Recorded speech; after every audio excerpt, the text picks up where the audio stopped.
¿Quién nos quiere arrancar? Bueno, yo me presento. ¿Qué tal? Soy Sabrina Minim. Eh, Junto con Alejandro somos los docentes de este curso. Ahora les vamos a pedir a Marcela y a Lucas, que son con quienes han tenido por ahí más trato, que se presenten.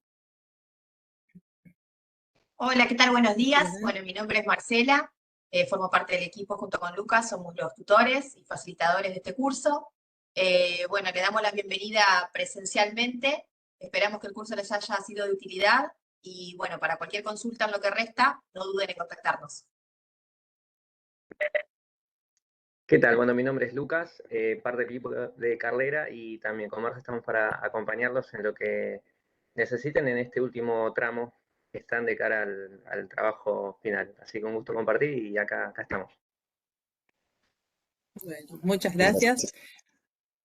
Ahora les cuento un poco, esta propuesta de formación ha sido diseñada desde la Dirección de Carrera Administrativa. Por eso los cuatro formamos parte del equipo de la Dirección de Carrera.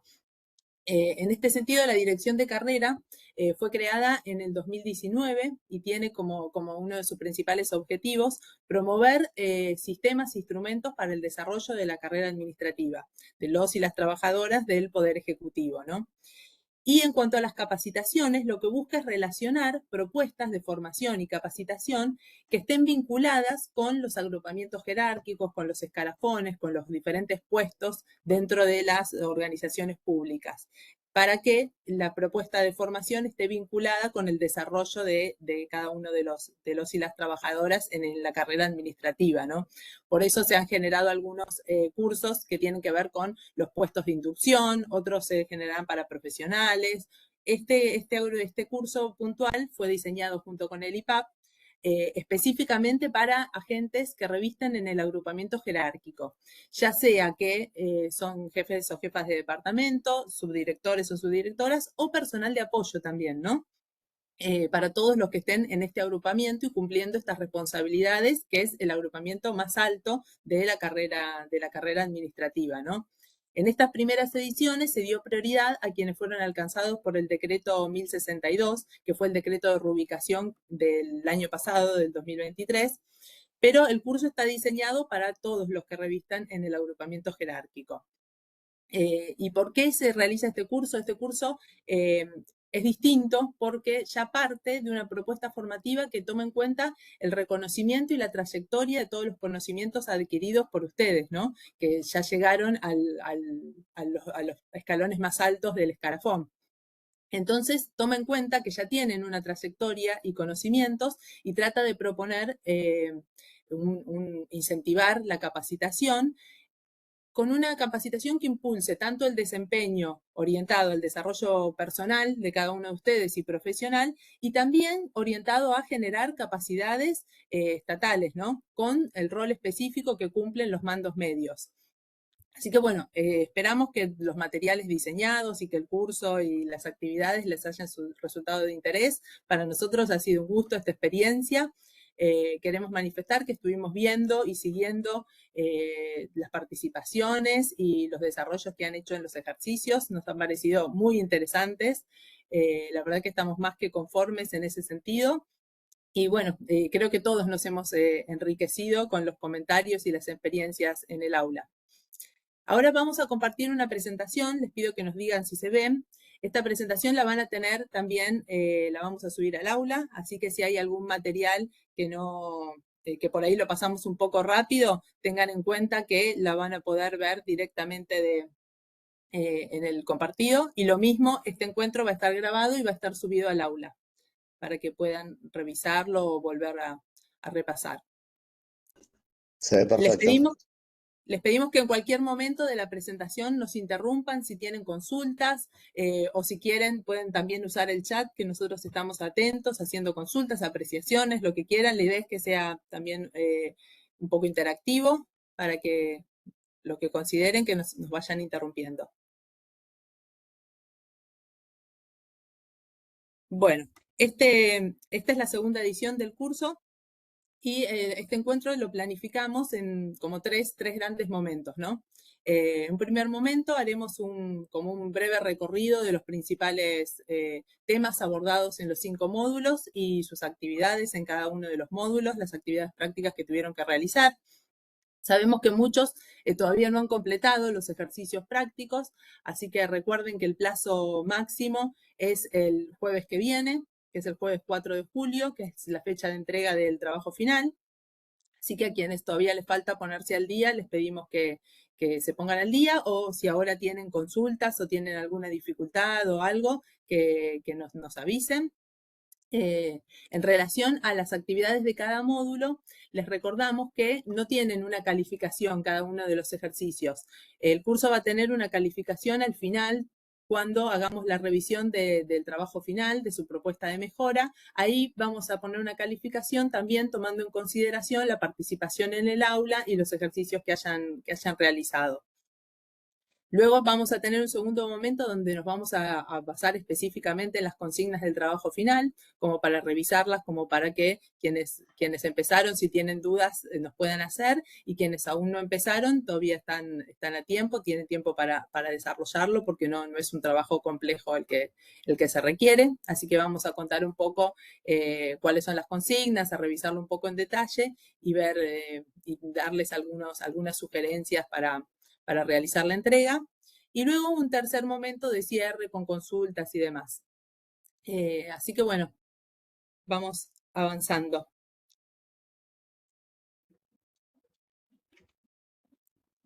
Empezamos por el módulo 1. El módulo 1 es el rol del agrupamiento jerárquico en la función pública.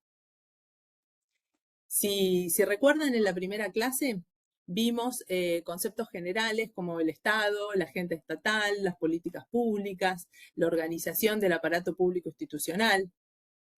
Ahora vamos a poner un poco en contexto la organización del aparato público institucional de la provincia de Buenos Aires, para ver un poco la complejidad que tiene, ¿no?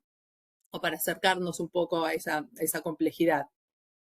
Primero repasemos el concepto de aparato público institucional. Cuando nos referimos a eso, nos referimos a una complejísima red que forman un conjunto de instituciones públicas.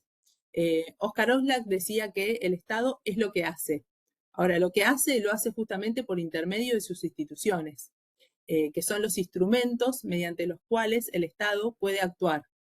¿Y por qué puede actuar a partir de las instituciones? Porque es dentro de las instituciones donde se requiere toda la movilización de recursos, ya sea humanos, materiales, financieros, tecnológicos, para el logro de unos determinados fines. Ahora, esas instituciones están reguladas por normas, desde las constituciones, leyes y otras jerarquías de normas, decretos, resoluciones. Son acuerdos formales y también acuerdos informales, y también están atravesadas por relaciones de poder.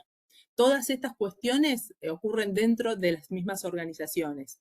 Y el aparato público institucional es esta complejísima red que forman todos estos acuerdos y todas estas relaciones dentro del Estado, ¿no? De cada una de las instituciones, y la relación dentro de las instituciones y entre ellas.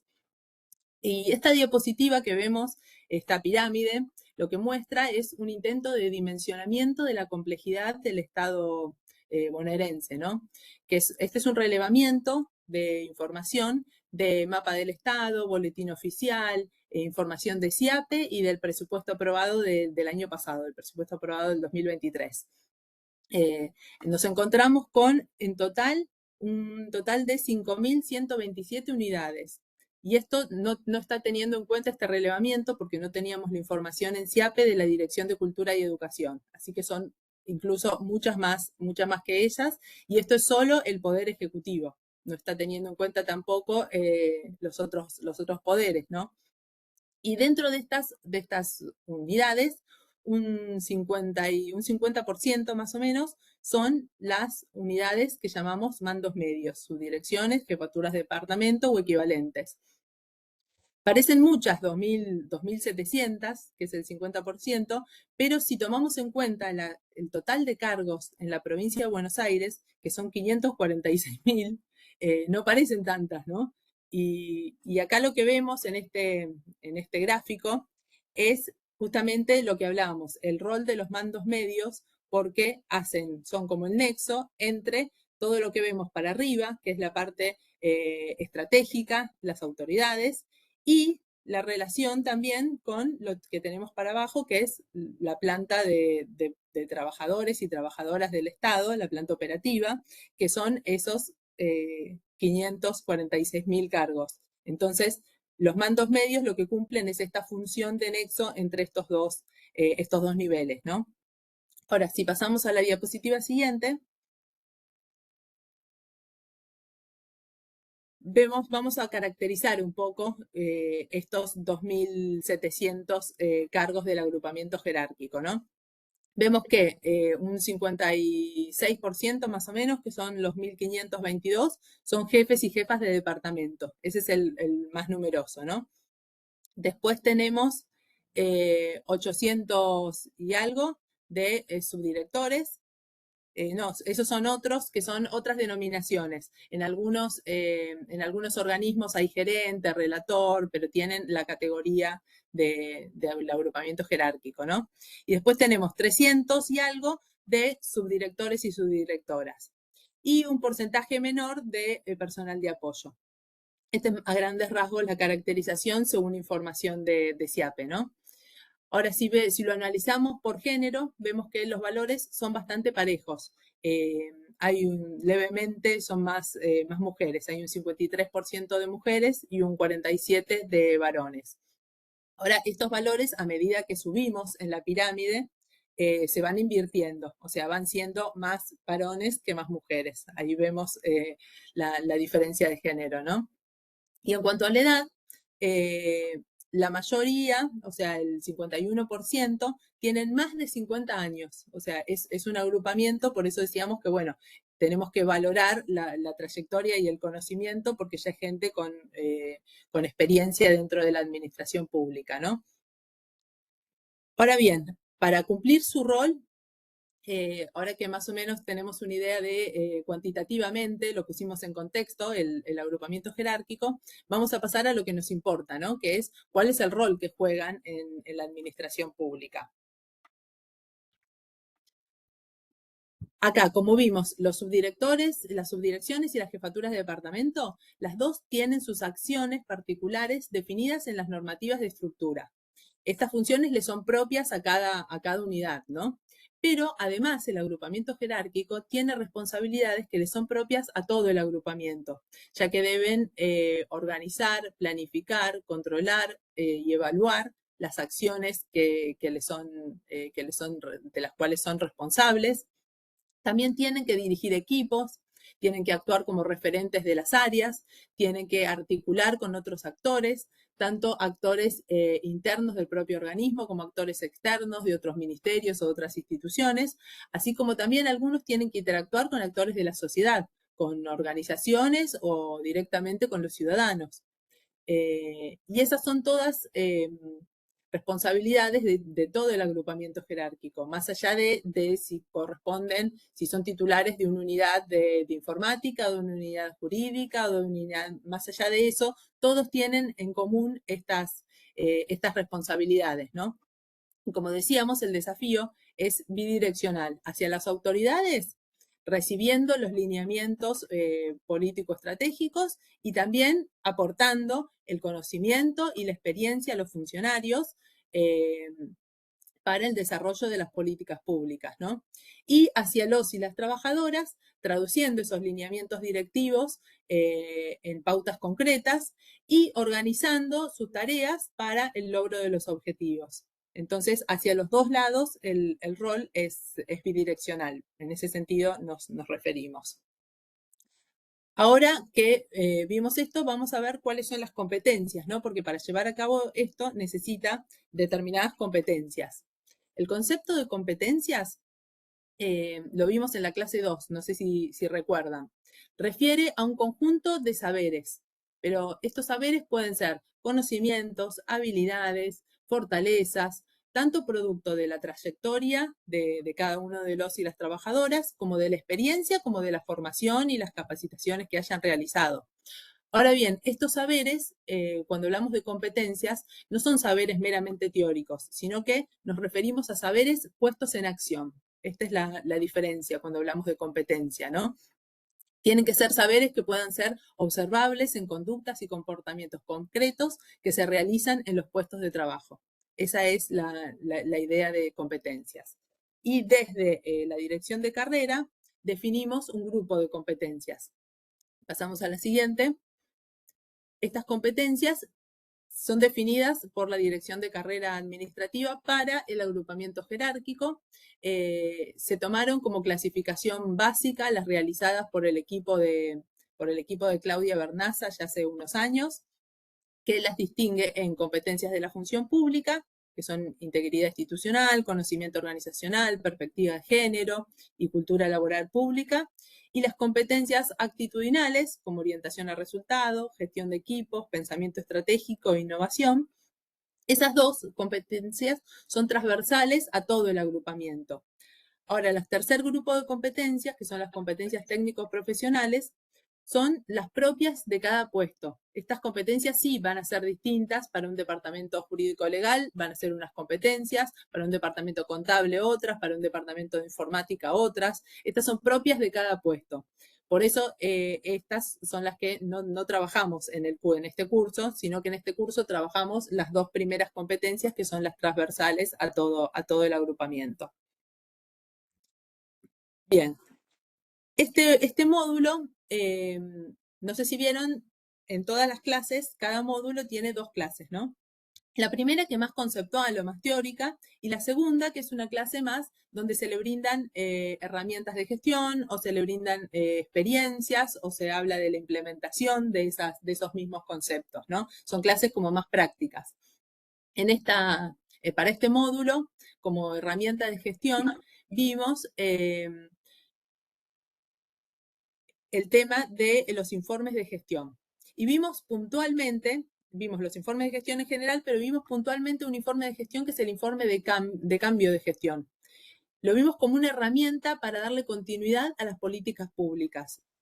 Esta herramienta la pueden utilizar también para el trabajo final, pueden proponer hacer un informe de gestión frente a un cambio de gestión, cuando llega un nuevo funcionario, cómo hacer un informe donde estén todas las acciones y todo lo que viene realizando la unidad. Nosotros vimos cómo comunicar a las nuevas autoridades cuál es la misión de la unidad, qué productos y servicios realiza y para quién, si los realiza para actores internos o para actores externos, para actores hacia la sociedad o actores internos dentro del mismo organismo, los productos que realiza cada uno de sus departamentos o de sus direcciones, cuáles son los ejes de acción, los proyectos, las actividades en curso o tanto actividades propuestas. Estas son todas cuestiones que tienen que estar claras y ordenadas cuando uno presenta un informe de gestión. ¿Por qué? Porque por un lado le está brindando información a los nuevos funcionarios para que puedan tomar decisiones a partir de ello y además para que no se vea afectada la continuidad de las acciones de la unidad, ¿no? Entonces, si se hace un buen informe de gestión donde el funcionario puede entender cuáles son las decisiones que tiene que tomar y que no se pierdan continuidad de los productos y servicios que se entregan, ¿no? Esta es una de las herramientas. Y el segundo tipo de informe, que son los informes más operativos, esos los vamos a ver más en el módulo 2 cuando hablemos de la planificación, ¿no? Y como ejercicio, pasamos a la siguiente. Si recuerdan, la actividad del módulo 1 consistía en un ejercicio de autorreflexión de sus propias competencias. Debían seleccionar de todo el listado de competencias cuáles eran las que, según su perspectiva, requerían mayor desarrollo, ¿no? Como ven, no es que hay una respuesta correcta, sino que se trata de un ejercicio de autodiagnóstico, ¿no? Acá vemos los resultados, ¿no? De lo que fueron respondiendo en la plataforma, en el aula. Ven que las dos primeras tenemos competencias, para las tres son competencias actitudinales. En primer lugar quedó innovación como la competencia que más desarrollo requieren, innovación en la administración pública, luego gestión de equipos y liderazgo y pensamiento estratégico. Esto Bueno, la primera la vamos a ver más en el módulo 5, la segunda en el módulo 4 y pensamiento estratégico en el módulo 2. Así que ahora vamos a ahondar justamente en estas competencias. Esto es a grandes rasgos el módulo 1. Les pregunto si tienen consultas, si tienen apreciaciones.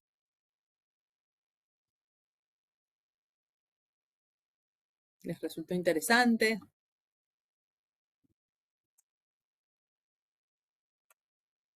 Si no, ya pasamos al módulo 2. Sí.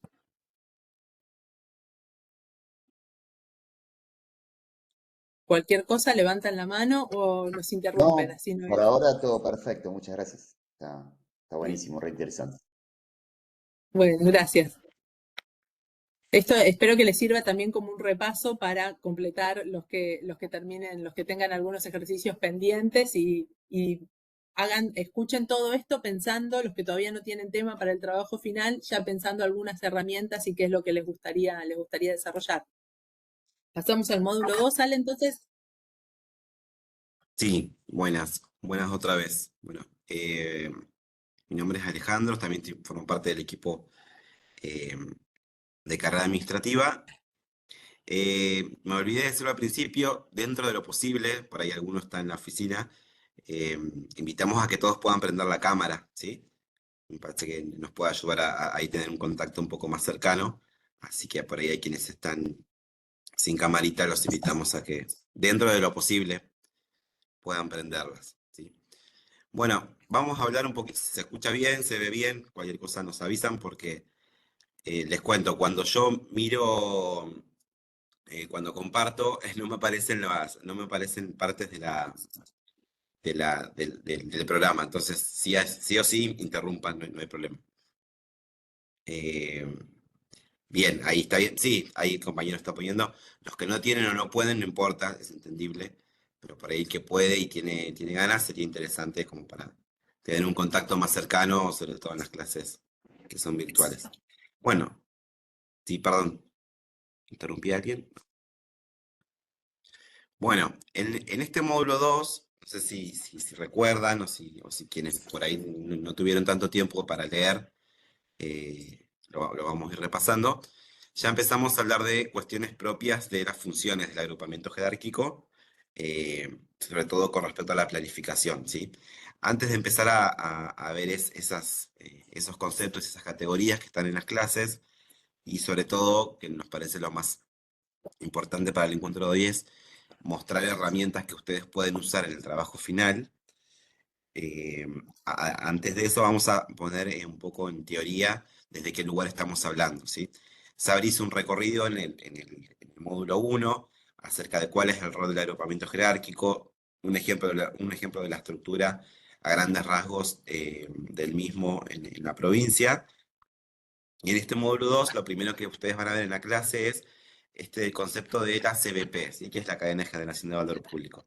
Si alguna de ustedes estuvo haciendo algún curso eh, con, con temas de administración pública, probablemente lo haya visto el concepto. Nosotros lo vamos a mirar muy por arriba, es un tema mucho más complejo, digamos, es como que definamos el Estado, hay un montón de corrientes, de disciplinas, de escuelas de pensamiento. eh, no vamos a irnos por ahí porque intenta hacer un curso un poco más práctico, pero sí, sencillamente que quede claro cuál es dónde nos enmarcamos para empezar a hablar de planificación, de gestión, de liderazgo y lo demás que sigue en el curso. Básicamente la cadena de generación de valor público es un concepto o un modelo de pensamiento que lo que nos dice es que nosotros generamos desde insumos hasta impacto, como ustedes ven en pantalla, o sea, de un extremo al otro, vamos generando productos o bienes o servicios o entregables a través de nuestra actuación en la función pública, utilizando diferentes insumos, realizando distintas operaciones, obteniendo distintos productos, generando o ofreciendo distintos resultados y, por última instancia, de alguna manera generamos o brindamos impactos a la sociedad, ¿sí? Esos impactos pueden ser a la sociedad o puede ser al aparato institucional. No sé, por ejemplo, nosotros en la función pública tenemos actividades que son externas, que el destinatario es la ciudadanía, O sea, hablamos de lo más sencillo, ¿no? Salud, educación, justicia. Y podemos hablar de actividades internas que son para dentro del aparato institucional, ¿sí? Por ejemplo, empleo público, este momento que es una formación para funcionarios, una formación para un agrupamiento jerárquico. Sea quien sea el destinatario, siempre estamos generando productos en busca de resultados y sobre todo en busca de un impacto, ¿sí? Esta forma de encadenar, o sea, de relacionar estos diferentes componentes de la cadena, hace que nosotros consolidemos un concepto de planificación y de gestión, que es lo que vamos a seguir mirando, ¿sí? Nosotros, en alguna de las fichas de lectura que ustedes habrán visto en la etapa 2, no me acuerdo si fue en la 3 o en la 4, en el módulo 2, hablamos sobre planificación estratégica y operativa, ¿sí? Muchas veces aparecen difusas las dos definiciones. Entendemos por aquello estratégico toda aquella planificación que implica una decisión que viene por parte de alguna autoridad o alguna de las personas que conformen alguna mesa chica, algún funcionaria, algún equipo de trabajo que tome decisiones de este tipo, ¿no? Y hablamos de planificación operativa, a esa planificación que también es llevada a cabo por personas que tienen un manejo de poder, manejo de la autoridad y manejo de decisión, y que tienen una relación más cercana con quienes lo van a llevar a cabo, ¿sí? Que en este caso sería la planta operativa. O sea, tiene que ver con la definición de mandos medios que nos comentaba Sabri en el primer momento. Más allá de esta definición de estratégico y operativo, queremos hacer un recorrido, que es lo que hicimos en la clase 3 del módulo 2, en detalle de cada momento, ¿sí? No vamos ahora a detenernos del todo, vamos a pasarlo un poco más rápido, pero ustedes me detienen. Yo creo que igual es, eh, son definiciones sencillas que ustedes seguramente se van a sentir identificados, identificadas con su labor, que en algún momento han pasado por alguna de estas etapas y de estas acciones, ¿sí? Entonces, como primer momento de esta planificación, en general, tenemos este momento de análisis situacional, ¿sí? Esto que tiene que ver con el diagnóstico, definir el problema, ¿sí? Si yo definir el problema también implica definir qué es lo que tengo y qué es lo que quiero tener, ¿sí? Dicho en forma más sencilla. Es medir esa distancia, esa brecha que hay entre aquello que estamos teniendo hoy como área, como equipo de trabajo, como organización, y lo que queremos tener el día de mañana, en un mes, en un año, ¿sí? Entonces ahí vamos a definir ese problema.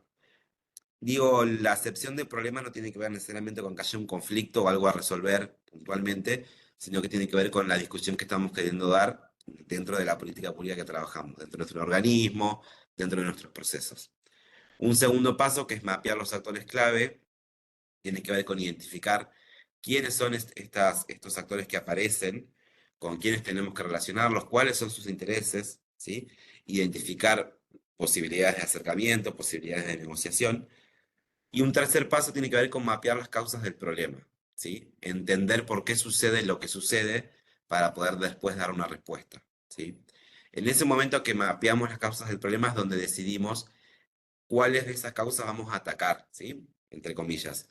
No todas se pueden atacar en el mismo momento, ustedes lo sabrán. No se pueden librar todas las batallas y en general en la vida, y mucho menos aún en la función pública, que solemos tener muchos obstáculos que nos exceden, pero sí es un momento en el cual nosotros podemos decidir cuáles de esas causas las podemos transformar en un eje crítico, ¿sí? En un eje de acción.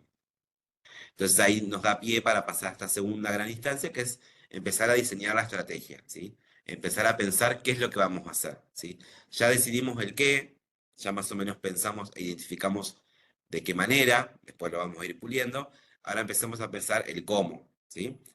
Entonces, este análisis de gobernabilidad lo que hace es convertir esas causas críticas que encontramos en el paso 3 de análisis situacional, nos hace pensar en convertirlos en posibles objetivos estratégicos, ¿sí? Estos objetivos estratégicos tienen que ser lo que está más en detalle en la clase, pero para que ahora más o menos se entienda, objetivos claros, objetivos que se puedan llevar a cabo, que puedan ser medibles, que puedan tener un sentido a la acción que estamos llevando desde nuestra área, ¿sí? Y en un tercer paso, que hablamos de perfil de acción institucional, nos referimos un poco más en detalle ya vamos haciendo un trabajo un poco más pormenorizado sobre cómo vamos a trabajar de acuerdo a nuestra normativa, de acuerdo a las acciones del área, con qué otras áreas nos vamos a involucrar, cuáles van a ser las decisiones que vienen de la planta alta, por así llamarlo, o de la cúpula, como queramos llamarlo, que nos pueden a veces nos pueden facilitar, a veces nos pueden obstaculizar. Bueno, en base a eso vamos a definir qué perfil de acción vamos a llevar a cabo, ¿sí? Cómo nos vamos a mover, por así decirlo. Y en un paso 4 vamos a hablar ya del perfil de acción, ¿sí? Ahí es la parte más pormenorizada. Bueno, ¿qué acción nosotros vamos a llevar a cabo en esta política pública, en este proyecto, en nuestra mejora del proceso, en lo que cada área esté llevando a cabo? Y ahí tienen algunos ejemplos: acciones de producción, porque vamos a generar un bien, un servicio, vamos a distribuir, podemos regular, sobre todo en áreas de regulación del Estado, o vamos a generar consensos, ¿sí? De orientación estratégica. O sea, las acciones de la política pública pueden ser infinitas, porque los organismos y sus objetivos son infinitos, pero sí podemos encontrar estas 4 clasificaciones generales de qué perfil de acción podemos llevar a cabo, ¿sí? Esto que estamos haciendo es un marco teórico general para que podamos, sobre todo quienes no pudieron todavía leer esas clases, o quienes vayan a releerlas, puedan entender cómo se lleva eso a lo que por ahí nosotros realizamos en nuestra labor diaria, o lo vemos en nuestro alrededor, en nuestras áreas, lo estamos poniendo en palabras, ¿sí? Lo estamos ordenando un poco y sistematizando. Y ya estamos en un tercer momento, y ahí tenemos un ejemplo al lado, cuando hablamos de algo, un desarrollo de plan de acción puramente, ¿no? Y esto por ahí ya tiene que ver con las acciones que nosotros podemos llevar a cabo desde el agrupamiento jerárquico. Vean que ahí tenemos un ejemplo. Bueno, supongamos que el producto de esta política pública es establecer controles, por lo tanto es una acción de regulación, y lo que busca es mejorar un índice, ¿sí? De determinada situación. O sea, pensemos en un índice de accidente de tránsito, pensemos en un índice eh, relacionado a la escolaridad, pensemos en un problema social, puede ser cualquier ejemplo. Y ahí tenemos algunas palabras que probablemente ustedes las han visto, escuchado, las han usado. Hablamos de los hitos, ¿sí? La importancia de establecer cuál es el acontecimiento que le da forma y modela a este proyecto. Esto siempre tiene que ser posible de comunicar, y tiene que ser posible de ser valorado por los destinatarios, ¿sí? Si nuestros hitos y nuestros acontecimientos son hechos aislados, abstractos, que no tienen posibilidad de ser analizados, ni seguidos, ni evaluados, bueno, por ahí conviene ir un paso para atrás y revisar un poco nuestra estrategia, ¿sí?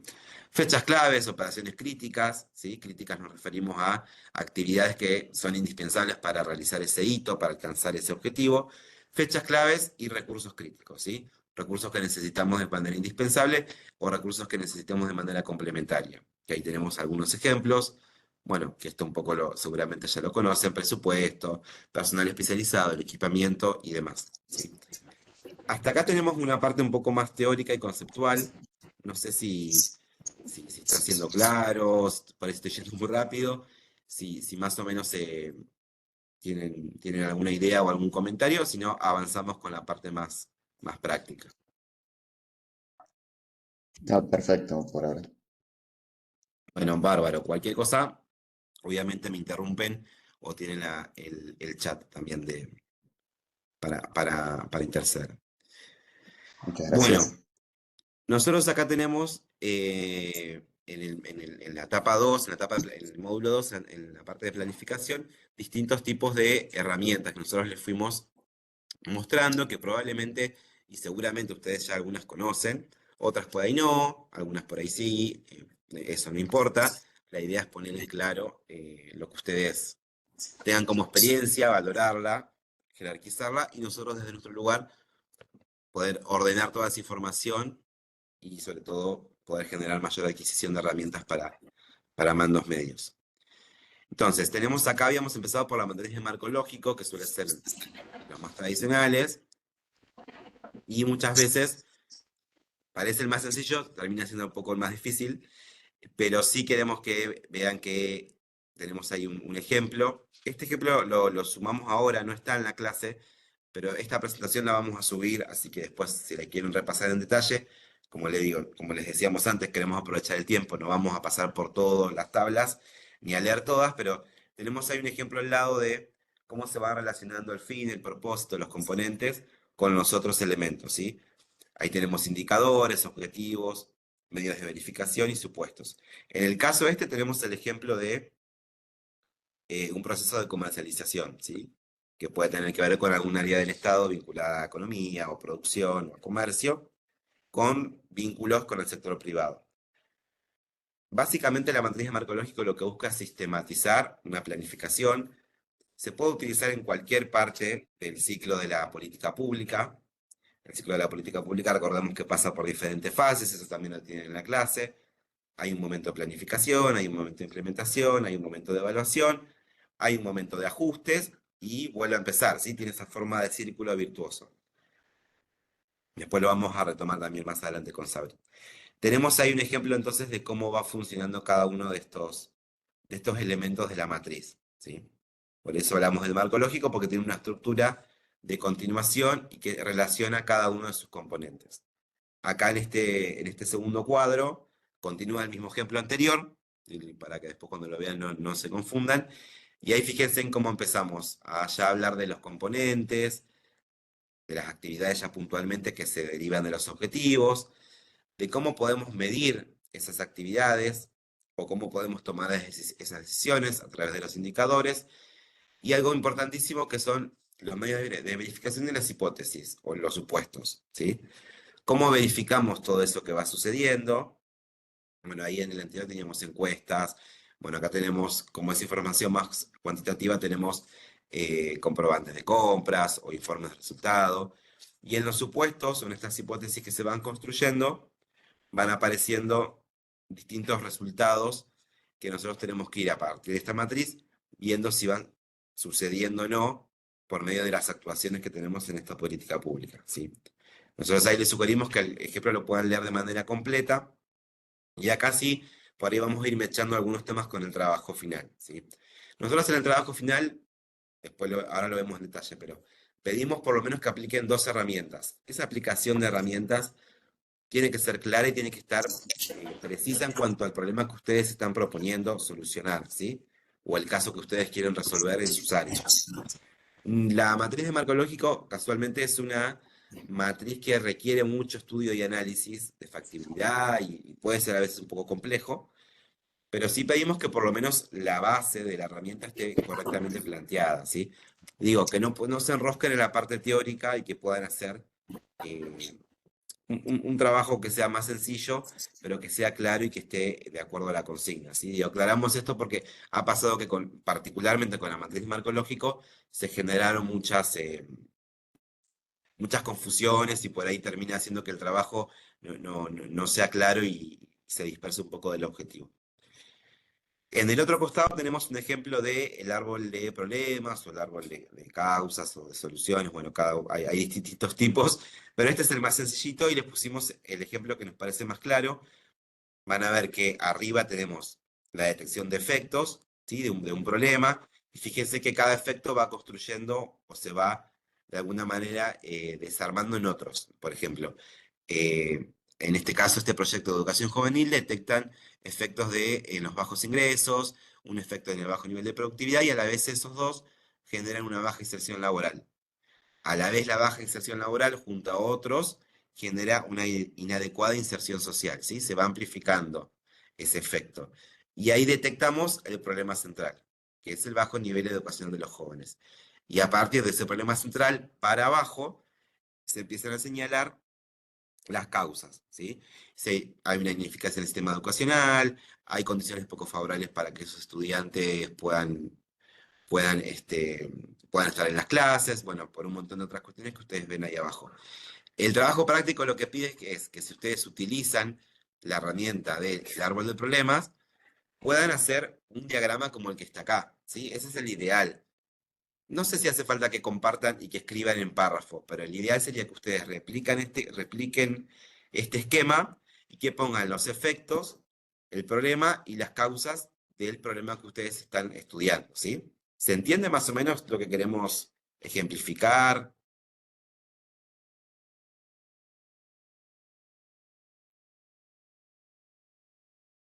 Perfecto, bueno, vamos a continuar. Otra herramienta, quiero mirar ahora porque no me quiero pasar tanto, perdón. Tenemos varios temas. Otra herramienta que tenemos es la teoría del cambio, ¿sí? La teoría del cambio es muy parecida a la matriz de marco lógico, es algo un poco más cercano en el tiempo, pero lo que propone es hacer un poco más dinámico, ¿no? Toda esta conformación de qué problemas se va a atacar, cómo, qué actores hay, en qué momento, con qué recursos. Lo que busca es un poco desordenar esa estructura lógica con el fin de que sea una planificación mucho más plural y participativa.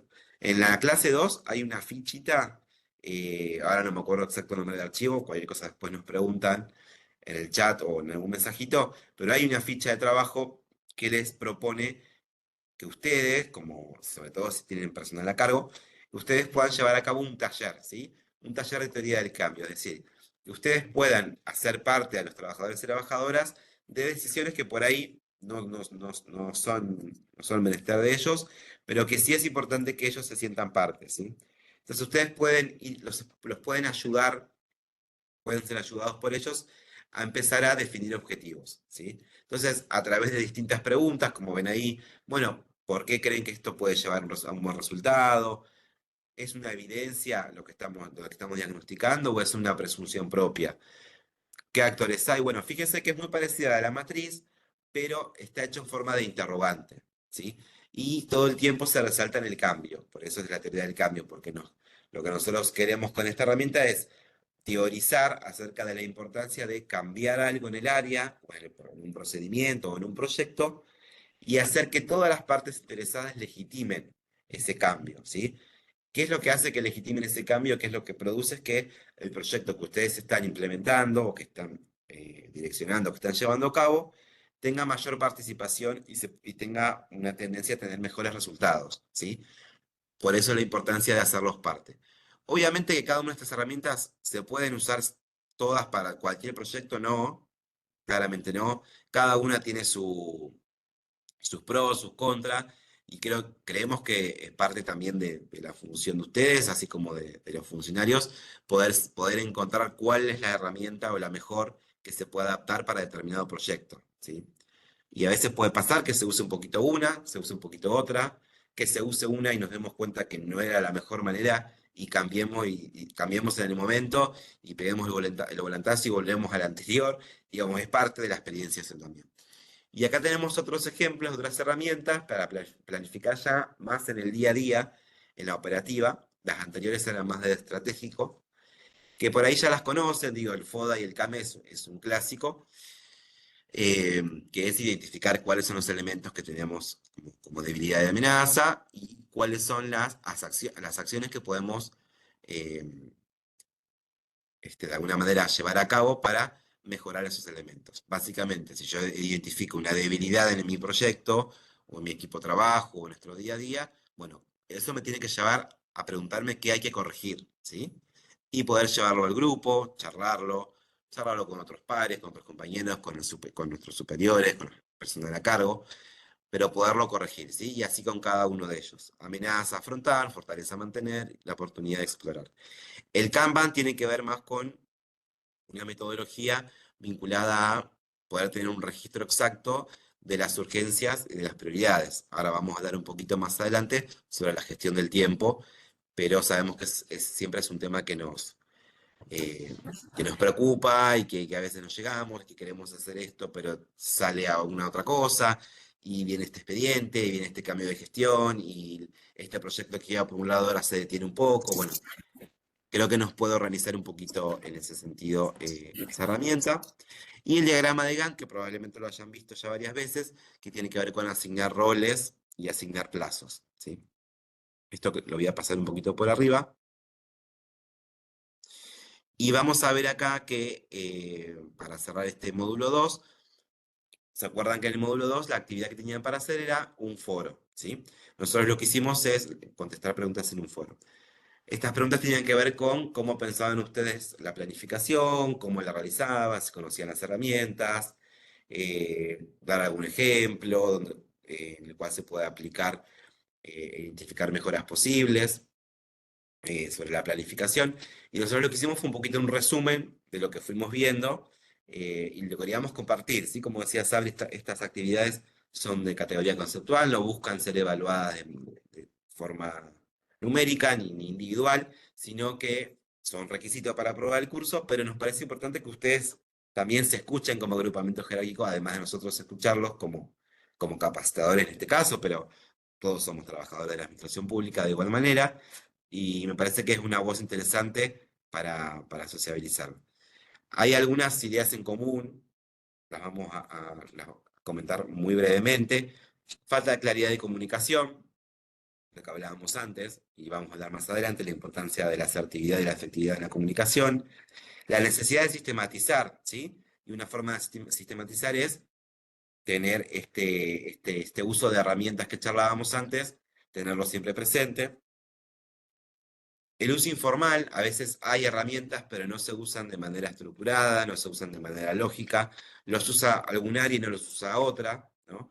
Imaginemos que si hay un área que, sea la nuestra, sea la de otro, sin hablar de áreas puntuales, pero en general, si hay un área que se maneja de una manera con respecto a las herramientas que usa y el área con la cual está totalmente relacionada no usa esas herramientas o no usa ninguna, bueno, probablemente va a haber ahí una diferencia en la organización del trabajo. Por eso es importante usarlas de manera consciente y con una estructura, ¿sí?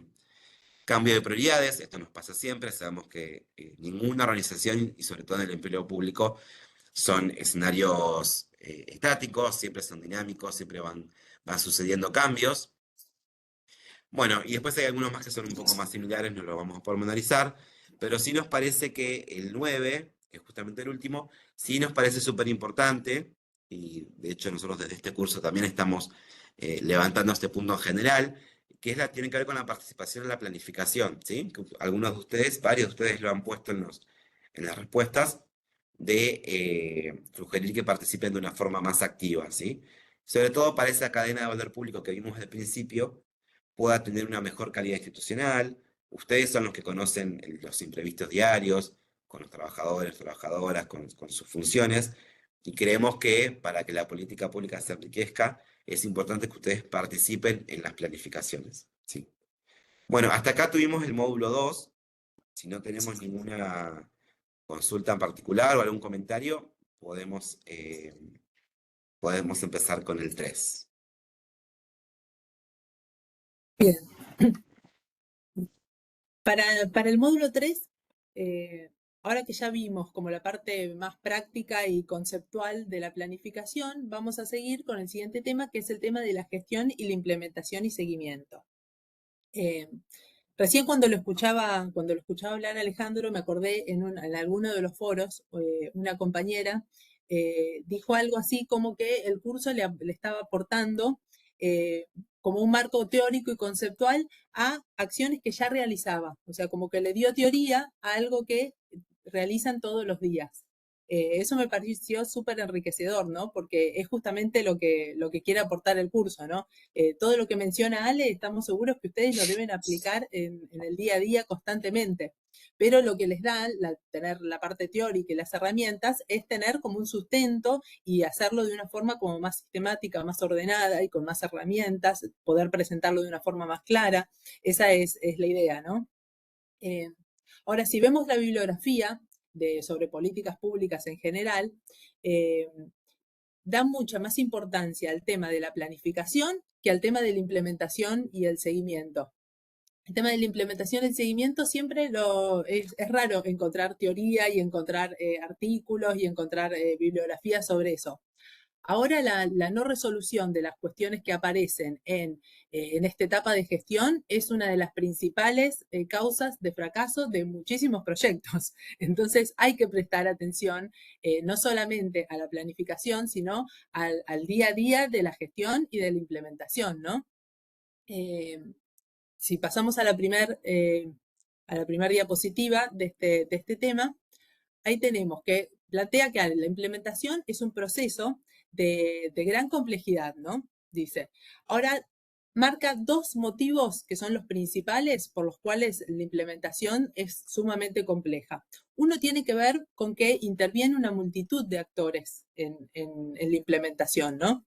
Porque generalmente un área no puede llevar una política pública o un proyecto grande a cabo sola. Necesita la intervención de otras áreas, de otros actores. Y estos otros actores tienen diferentes perspectivas, diferentes actitudes, diferentes grados de compromiso con esa política. Por ejemplo, para realizar una política casi siempre se requiere un marco jurídico, se requiere a veces herramientas tecnológicas, se requiere conocimiento y relación con los actores, se requieren gestiones administrativas. Para todo eso hay que trabajar en forma horizontal con diferentes áreas, ¿no? Entonces, eso hace que la implementación sea compleja, porque hay que articular con muchos actores. Y lo que se produce en los momentos de implementación es que a veces pasa que hay como puntos de decisión, o sea, momentos en los que hay que llegar a un acuerdo para poder seguir adelante, o hay que tomar una decisión para poder seguir adelante, o se requiere la aprobación de alguna otra área. Entonces se generan muchas veces lo que se llama puntos muertos, que son momentos en que los proyectos o la política se frenan porque faltan otros acuerdos, otros consensos. Y estas son cuestiones que se dan en el día a día de la gestión de cualquier proyecto. ¿Quién no tiene en su área algún proyecto que impulsó y parecía que iba a salir y se frenó, y después en otra gestión lo volvió a retomar y ahí sí había tuvo más viabilidad? Entonces, bueno, todas estas cuestiones van pasando en el día a día de la gestión por esta pluralidad de actores que tenemos. Entonces, en la gestión es indispensable que se generen consensos, que se generen acuerdos, que se coordinen. Ahora sí, en la etapa anterior, en la etapa que hablaba Ale de la planificación, si la planificación se realizó de forma participativa, o sea, se realizó junto con otros actores que son corresponsables de esa misma política o de ese mismo proyecto, y también con otros actores que se pueden ver afectados o que pueden tener intereses. Si se aplicaron estas herramientas que decía de teoría del cambio en talleres, si se armó el Gantt teniendo en cuenta los productos que tienen que realizar las otras áreas, si se consultó con esas otras áreas, cuánto tiempo le demanda, en qué momento lo puede hacer. Si uno la planificación ya la hizo participativa, muchos de estos acuerdos y de estos consensos ya estarán saldados en la etapa de planificación, y cuando lleguemos a la implementación, sin duda va a ser mucho más llano el camino, ¿no?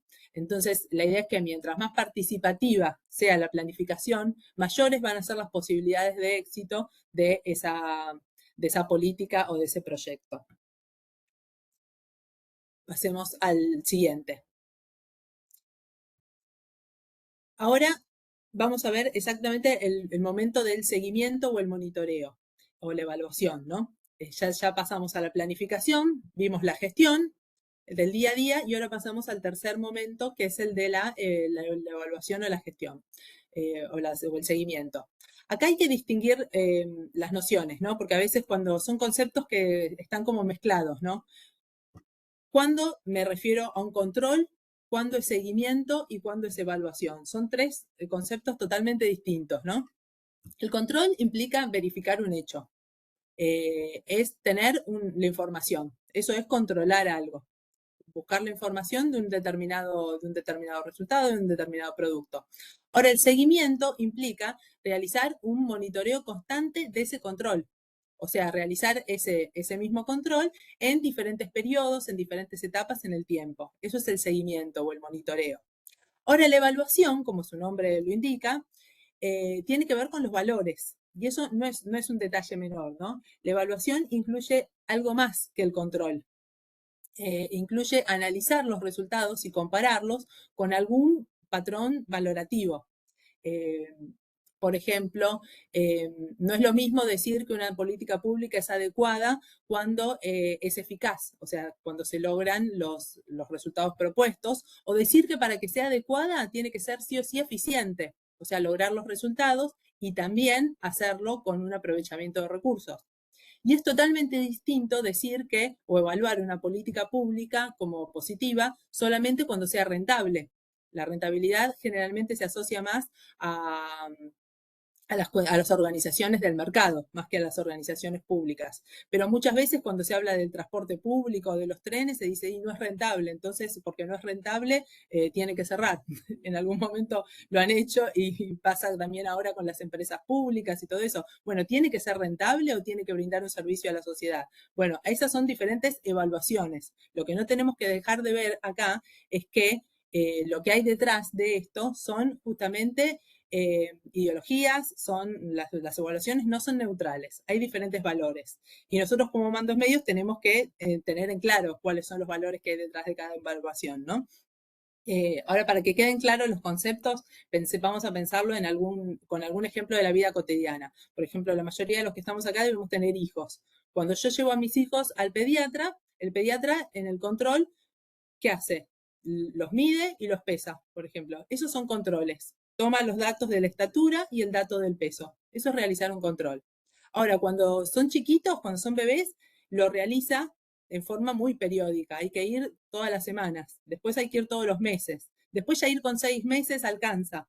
¿Por qué? Porque necesitan un monitoreo. Esos controles necesitan ser monitoreados en el tiempo. Eso es hacer seguimiento y monitoreo. Es realizar ese mismo control, pero varias veces. Ahora, cuando el pediatra le dice está creciendo dentro de los parámetros normales, ahí está realizando una evaluación. Entonces, ¿por qué? Porque lo está contrastando esos valores contra un patrón que es lo que se espera de un desarrollo, ¿no? Muchas veces cuando tenemos estudios, nos pasa estudios de sangre, estudios de diferentes radiografías, lo que sea, vamos a un especialista y nos dice, a un doctor y nos dice, bueno, este es mi diagnóstico. Y a veces te dicen, ¿y por qué no consultás a otro médico? Y uno le lleva los mismos estudios, o sea, los mismos controles, se los lleva a otro médico y por ahí les da otro diagnóstico. ¿Y por qué? Porque lo que está es evaluando. Y cuando uno evalúa, hay elementos que son juicios de valor. Entonces, esa es la diferencia entre controlar, hacer seguimiento y evaluar. Y estas cuestiones hay que tenerlas en claro, ¿no? A partir del seguimiento uno puede identificar problemas. Lo mismo pasa en una política. Si uno hace un seguimiento constante, identifica cuáles son los posibles problemas y en la gestión los puede solucionar. Entonces, esa es la idea. Si pasamos a la siguiente diapositiva, acá tenemos los 3 momentos, ¿no? Ahora que vimos el momento de la planificación, que es el que explicó Alejandro, el de la gestión y el del seguimiento o de la evaluación, vamos a ver cómo se articulan, ¿no? Que tiene que ver con esto.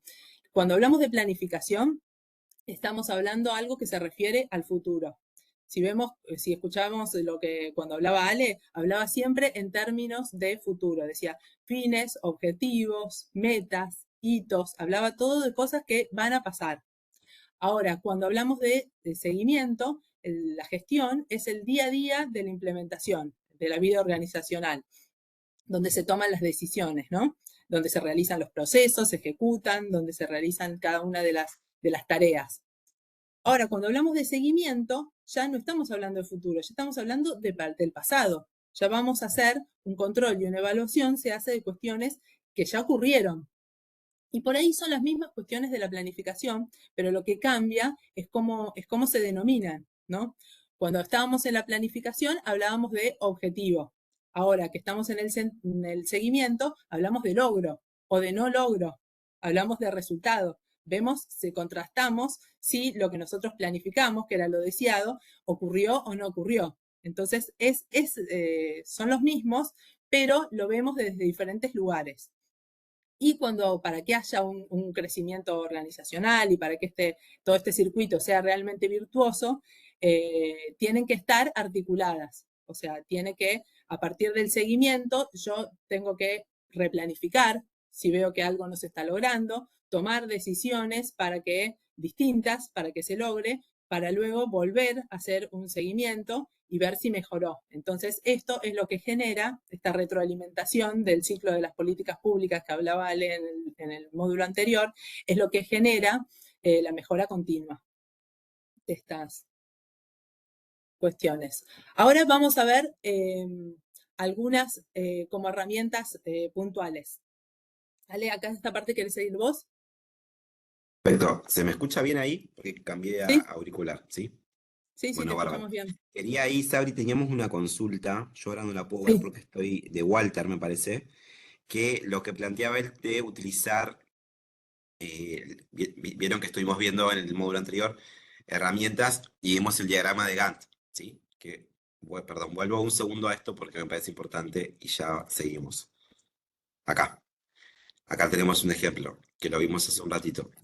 Él lo que decía es de que había pensado para el trabajo utilizar el diagrama llegan para detectar los llamados cuellos de botella, ¿sí?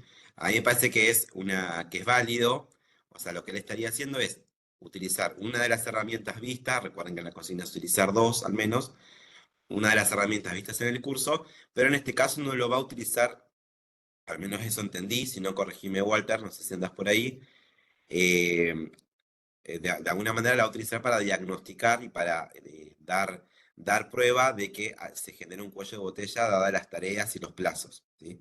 Eh, Nos parece que es válido la utilización, más allá de que sea, lo que vas a hacer es diagnosticar y demostrar por qué hay que presentar una mejora a ese proceso, ¿sí? Así que no sé si ahí estamos dando respuesta a la consulta o cualquier cosita nos puedes sí, escribir ahí en el chat. aporto algo. Es interesante que Sí, algunos Gantt tienen una columna que habla de la referencia técnica y te dicen cuándo un producto hay que hacerlo sí o sí con anterioridad a otro, porque hay claro. productos que son insumos de otros. Entonces, cuando uno los ve en el Gantt, a veces puede iniciar en forma paralela. Ven que si ven, hay algunas líneas que empiezan en forma paralela, pero hay otras que sí o sí se requiere que esté el producto anterior para seguir con el siguiente.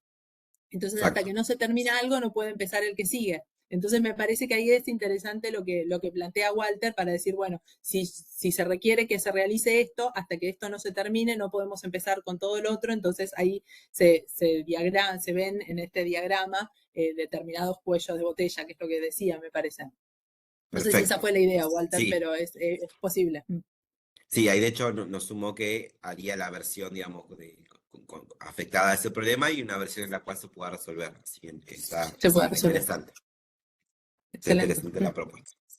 Cualquier cosita, cuando es así, también, más allá de este rato que nos juntamos, está habilitada la posibilidad de que ustedes puedan enviarnos algunas consultas puntuales, por ahí no tenemos el tiempo suficiente para poder ver los borradores enteros de todos los trabajos, porque nos llevaría mucho tiempo, pero sí de preguntas puntuales como esta que estamos charlando ahora son bienvenidas. Me fui muy para adelante. Acá quedamos, ¿no, Sabri? Sí. Sí, sí. Bueno, con respecto a la parte práctica o la parte de herramientas para lo que tiene que ver con la implementación de la política pública, cuando hablamos de política pública hablamos de cualquier tipo de intervención, ¿sí? Uno a veces piensa en política pública y piensa en un proyecto a largo plazo, ambicioso, un plan anual de implementación de nuevos procedimientos para la... No, política pública nos estamos refiriendo a la actuación diaria de cada uno de nuestros organismos, los protocolos que hay que cumplir, la entrega de materiales que tenemos que hacer, la generación de productos o servicios para la ciudadanía que nos corresponde a las acciones del área. Nos estamos refiriendo a cualquier tipo de intervención, ¿sí? Y para la implementación de las mismas, cada una de estas actuaciones que decimos, tenemos ahí algunos puntos importantísimos que nos parece que tenemos que compartir, sobre todo que nos pueda ayudar para el trabajo final y que están, ya les digo, como dijimos hoy, están en detalle en las clases, ¿sí? Esto es un parrafito, algo que escribimos en forma un poco más llana para esta presentación, pero el detalle siempre se tienen que remitir a las clases. Un punto importantísimo tiene que ver con tomar decisiones, ¿sí? Que creo que es lo que atraviesa todo tipo de gestión, a todo tipo de cargo y de puesto y de lugar de trabajo, y que en el caso del empleo público tenemos algunos desafíos en común, más allá del organismo y de la acción del área. Tiene que ver con la falta de información, ¿sí? Para poder tomar decisiones, tener la información completa y la información necesaria es indispensable. Muchas veces no lo tenemos y por eso tomamos decisiones con cierta incertidumbre, sobre todo si aparecen los conflictos de intereses, que están latentes a la condición humana, o sea que van a estar siempre, y las limitaciones de recursos, ¿sí? Entonces yo tomo decisiones de acá a un tiempo determinado, resulta que en ese tiempo determinado ese recurso ha sido limitado, y cuando decimos recurso puede ser Un recurso material, un recurso humano, o incluso el recurso más preciado por todos, que es el tiempo en la gestión, ¿sí? La cantidad de tiempo. Sobre todo cuando suceden cuestiones que no teníamos previstas, ¿sí? Entonces, todo esto que estamos nombrando es un combo que a veces dificulta mucho poder tomar decisiones, ¿sí? Ahora nosotros vamos a presentar algunas herramientas cortitas que nos pueden ayudar a analizar y a prever ciertas situaciones, y si no pudimos preverlas porque nos excedió, porque a veces la diaria nos lleva a puestos, sí a que podamos brindar una respuesta, ¿sí? Al menos a un escenario complejo o complicado como ahora vamos a ver. Además de la toma de decisiones, la toma de decisiones atraviesa todo el proceso de la política pública. Tenemos ahí una herramienta importante que nos parece que seguramente en muchos organismos está planteada de una forma más sostenida y en otros por ahí cuesta un poco más, pero que siempre es efectivo y eficiente, que es documentar los procesos y procedimientos, ¿sí? Documentar las actuaciones. Por varios beneficios. El principal, la documentación en documentar un procedimiento, generar un manual de procedimientos, generar alguna...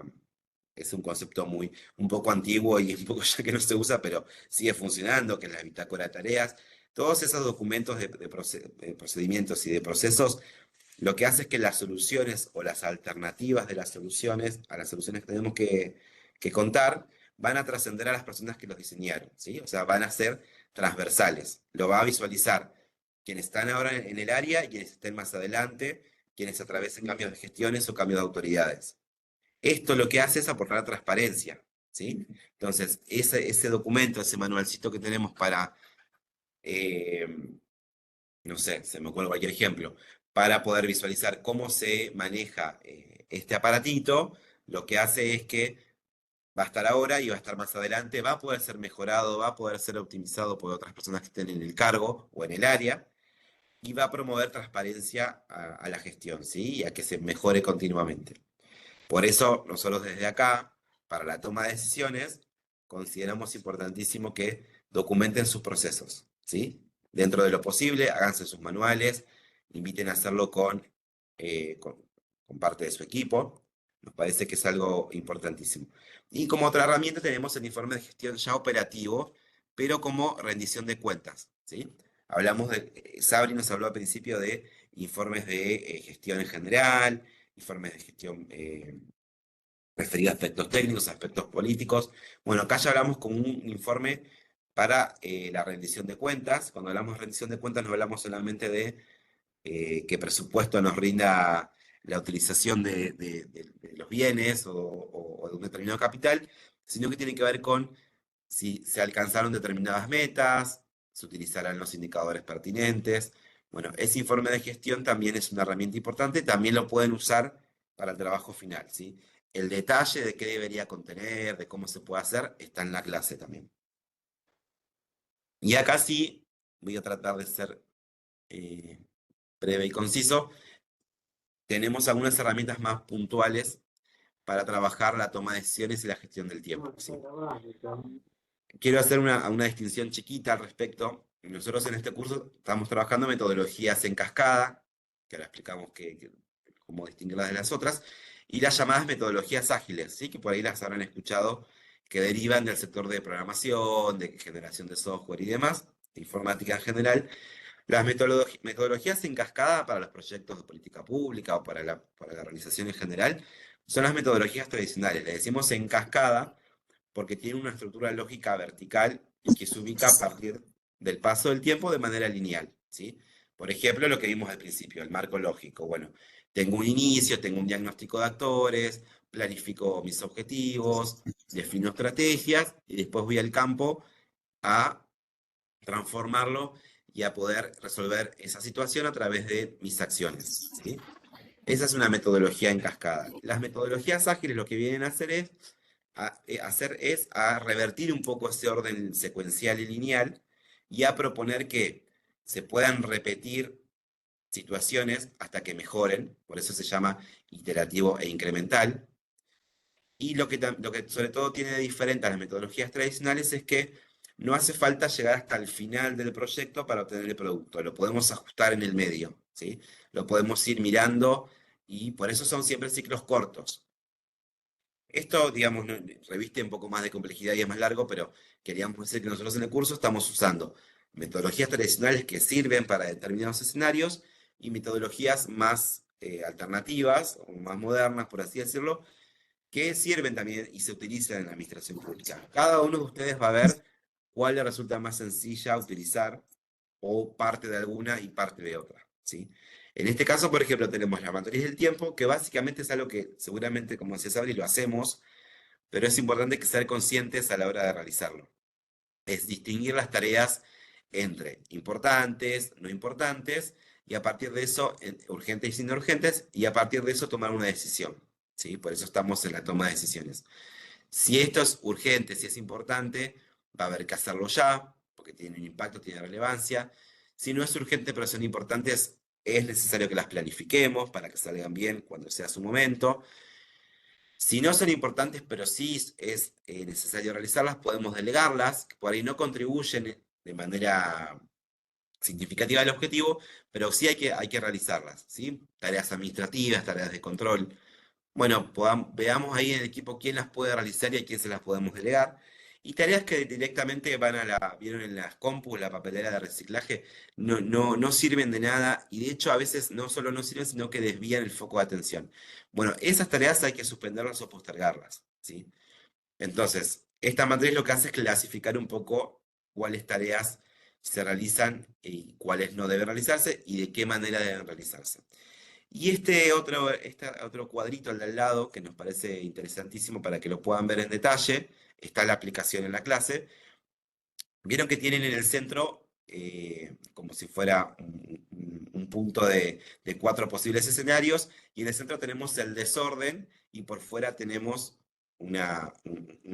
si fuera una gran cuadrícula que habla de no ordenado y habla de un espacio ordenado. Bueno, nuestra organización, nuestro equipo de trabajo, nuestra área, siempre estamos recorriendo escenarios distintos, ¿sí? Podemos recorrer cualquiera de estos 4. Y para cada uno de esos escenarios, la toma de decisiones debe cambiar, ¿sí? Y nuestra respuesta debería ser diferente. O por lo menos nuestras propuestas deberían ser diferentes y lo que podamos hablar, ya sea con nuestro equipo de trabajo, como con las personas que están encargadas de la dirección provincial o de la dirección de línea en la que estemos, o el organismo donde estemos, podemos nosotros, ya sea transmitir información para abajo o transmitir propuestas hacia arriba a través de estas propuestas que tenemos ahí, ¿sí? Pensemos en un primer escenario, un escenario complejo. Es necesario siempre percibir qué es lo que sucede, ¿sí? Pero tenemos que dar una respuesta, entonces es necesario que sondeemos. Como es un escenario complejo, vamos a acudir a prácticas emergentes. ¿Qué queremos decir? Bueno, las prácticas que surjan a partir de lo que nosotros estemos sondeando. Tenemos que solucionar un determinado problema, busquemos saber qué es lo que está más cercano, qué es lo que está alrededor, qué es lo que emerge y propongamos prácticas de ese estilo, ¿sí? Para poder dar respuesta a un escenario complejo, que se puede dar siempre en nuestras áreas. Un escenario complicado también va a ser necesario percibir, también va a ser necesario responder, pero ahí va a ser necesario analizar, ¿sí? Analizar cuál es la decisión, no apresurarnos, analizar todo el contexto y generar buenas prácticas, ¿sí? O prácticas buenas o prácticas optimizadas. Un escenario simple, que puede ser lo más conocido y el mejor de los escenarios, nos va a obligar a mejorar las prácticas que ya conocemos y a categorizar, ¿sí? ¿Por qué categorizar? Porque nosotros venimos de prácticas que ya conocemos, es necesario que las mejoremos y que las volvamos a categorizar, a clasificar, a documentar, lo que decíamos hoy, documentar nuevos procedimientos, documentar mejoras y obtener mejores prácticas. Y el peor de los escenarios, entre comillas, puede llegar a ser el caótico, ¿sí? Un ejemplo más sencillo, tuvimos en el trabajo, en la cuarentena, en el contexto de pandemia, donde todo era novedoso, ¿sí? Por eso este escenario nos exige prácticas totalmente nuevas, que aún no hayamos realizado, que no pensamos, por lo menos en el corto plazo, vivirlas. Bueno, ahí es necesario el actuar. Fíjense que cada uno de los 4 elementos tenemos 3 verbos principales. En este tenemos el actuar, ¿sí? Necesitamos responder Y ahí sí necesitamos una práctica nueva. Y ahí necesitamos pensar y analizar, responder, asesorarnos con expertos en la materia en la cual estemos trabajando. Necesitamos obtener una práctica novedosa. Cada uno de estos 4 escenarios lo que hace es que podamos tomar decisiones o la mejor decisión posible a través de diferentes acciones, ¿sí? Por eso nos parecía importante que lo compartamos. Bueno, esto lo voy a pasar un poco por arriba para no irme tanto de tiempo. Reuniones efectivas, otra herramienta para tomar decisiones correctamente. Vivimos de reunión en reunión. Creo que esto muchos de ustedes seguramente lo utilizan, pero sí mírenlo en la clase en detalle. Habla de estrategias para mejorar esas reuniones, antes, durante y después, en el final. Lo más importante, confeccionar una minuta, qué temas se acordaron en esa reunión, quiénes intervinieron, compartirla con los otros organismos para que esté legitimada la decisión que se tome, los acuerdos que se lleguen. Digo, las reuniones efectivas tienen el objetivo de ayudar a la toma de decisiones, ¿sí? Por eso lo vemos en este módulo y por eso creemos que es importante para gestionar y seguir la política pública tener reuniones que realmente sirvan, ¿sí? Que les sirva a ustedes, que les sirva a sus equipos, que les sirva a las otras áreas intervinientes en sus tareas. Bien. Bueno, hasta acá estamos bien. Ya pasó 1 hora y 20. Es mucha información. ¿Cómo están? ¿Se entienden más o menos las ideas principales?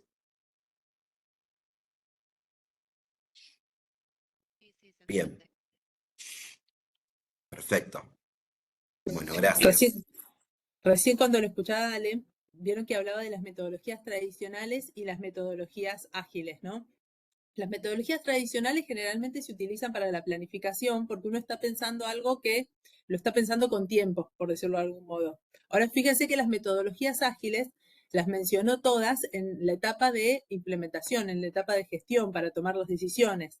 ¿Por qué? Porque a veces en esos momentos en los que hay que tomar decisiones hay que actuar y hay que resolver cuestiones, entonces uno no puede poner a hacerse un marco lógico y aplicar toda una metodología muy pensada, sino que necesita actuar. Entonces, a veces estas metodologías ágiles nos ayudan en esos momentos y que son constantes. A veces dicen, no, las metodologías ágiles no son para el ámbito público. Sí, porque a veces son los momentos, para mí son fundamentales en el ámbito público las metodologías ágiles, porque es en ese momento, en el día a día, donde hay viabilidad, donde se puede resolver algo, entonces hay que aplicar metodologías rápidamente para tomar decisiones en el momento de la gestión, ¿no? Para destrabar cuestiones, para que las implementaciones salgan, ¿no? Entonces son muy útiles para esos momentos de gestión. Bueno, ahora pasamos al 4.º módulo. Vamos a tratar de acelerar un poquito en las explicaciones, como para no pasarnos mucho del horario que acordamos, que Siempre nos planificamos. pasa en el módulo 3 al final, Sabri, que es como que se empieza a correr el tiempo. Se empieza a correr el tiempo y siempre los últimos Sí, 2 módulos nos quedan un poquito más, sí. un poco más apretados.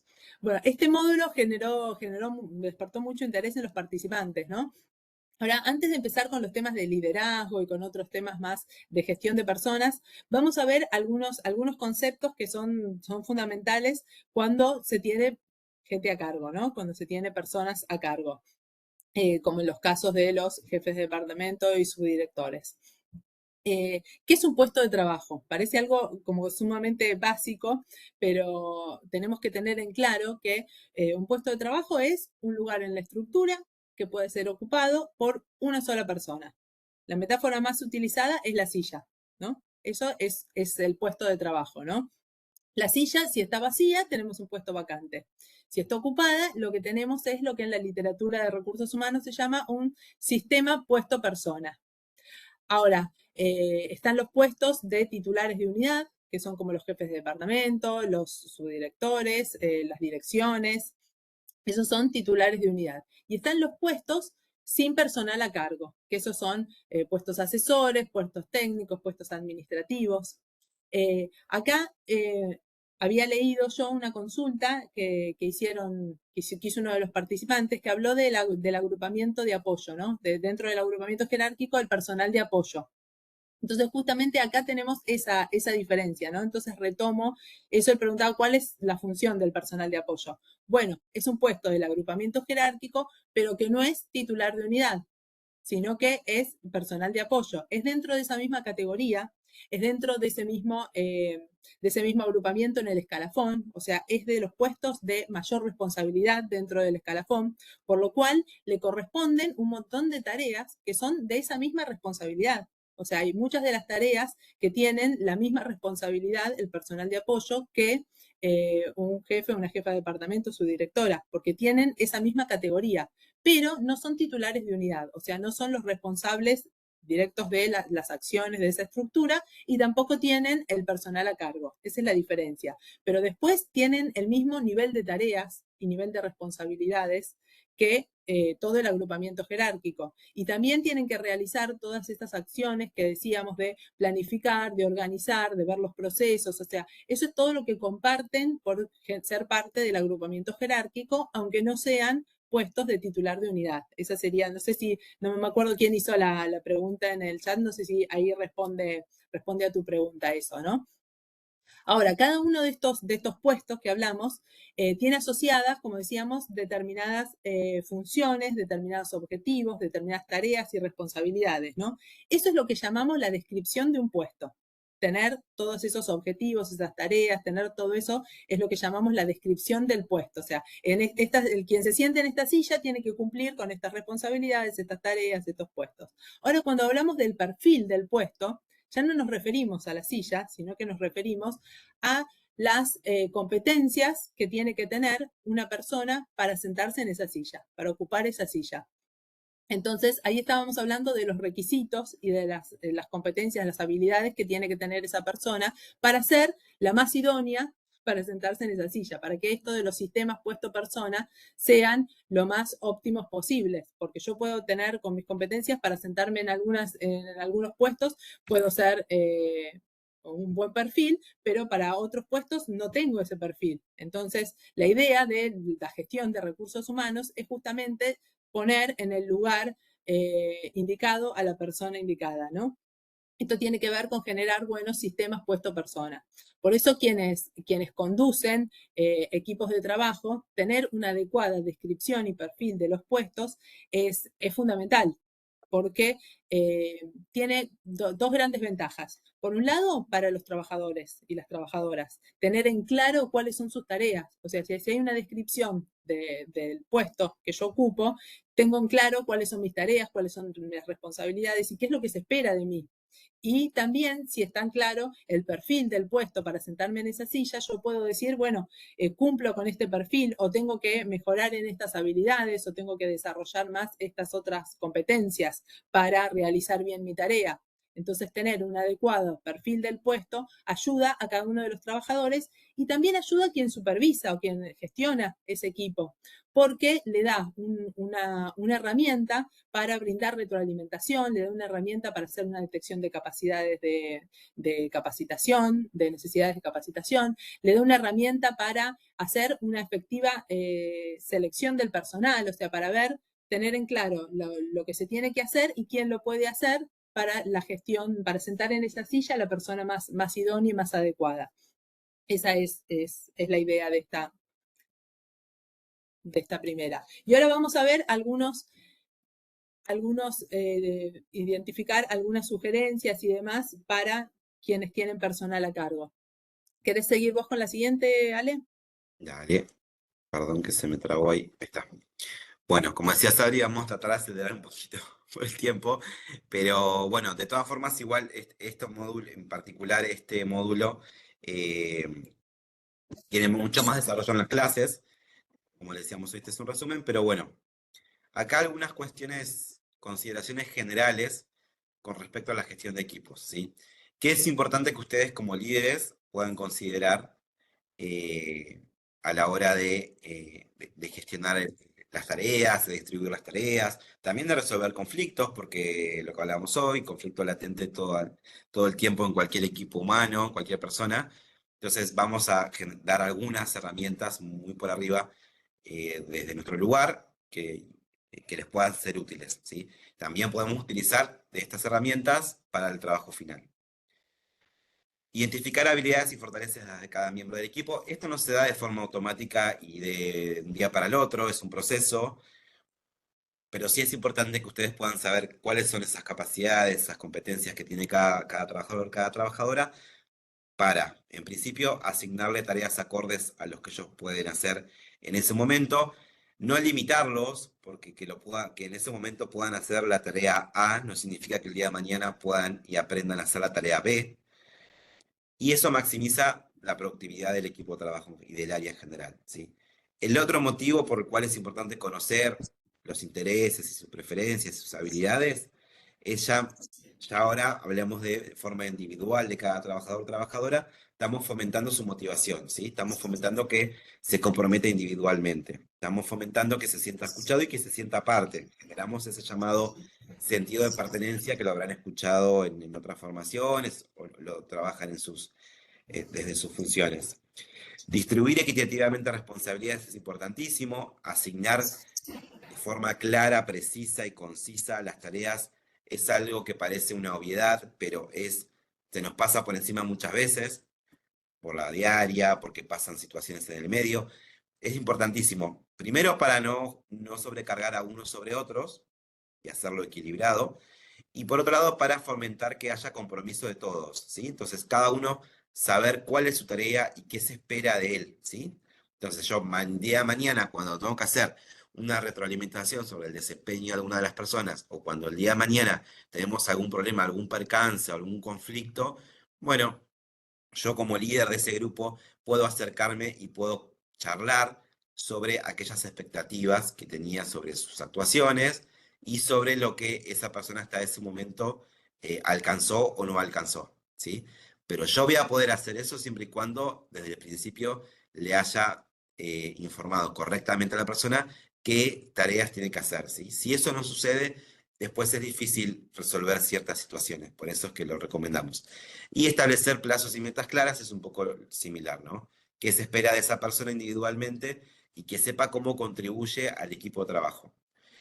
En ese sentido teníamos una matriz, que es una herramienta que también pueden usar, que lo que hace es distinguir en distintas tareas de un proyecto, para cada uno de los roles, cuál va a ser, en cuál va a estar más afectado y en cuál va a estar menos, ¿sí? Cuando se constituye un proyecto, probablemente los roles de director o los roles responsables de ese proyecto y van a ser quienes estén más metidos en el proceso y estén más a cargo, ¿no? Lo mismo que identificar los interesados van a ser esas personas. Ahora, cuando ya pasamos al plan del proyecto, a planificar las tareas y probablemente aparezcan otros actores, ¿sí?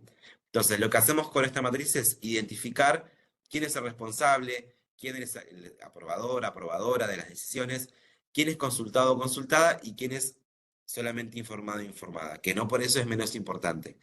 Acá lo que hacemos es ya no solamente clarificar el otorgamiento de tareas, sino que es evitar la confusión. ¿Por qué evitar la confusión? Porque a veces la confusión puede traer problemas interpersonales entre los equipos. Entonces nosotros como líderes tenemos que tener bien en claro qué tareas hace cada uno, que no se confundan, que no se superpongan con las del otro, en todo caso que puedan trabajar en equipo, en forma colaborativa.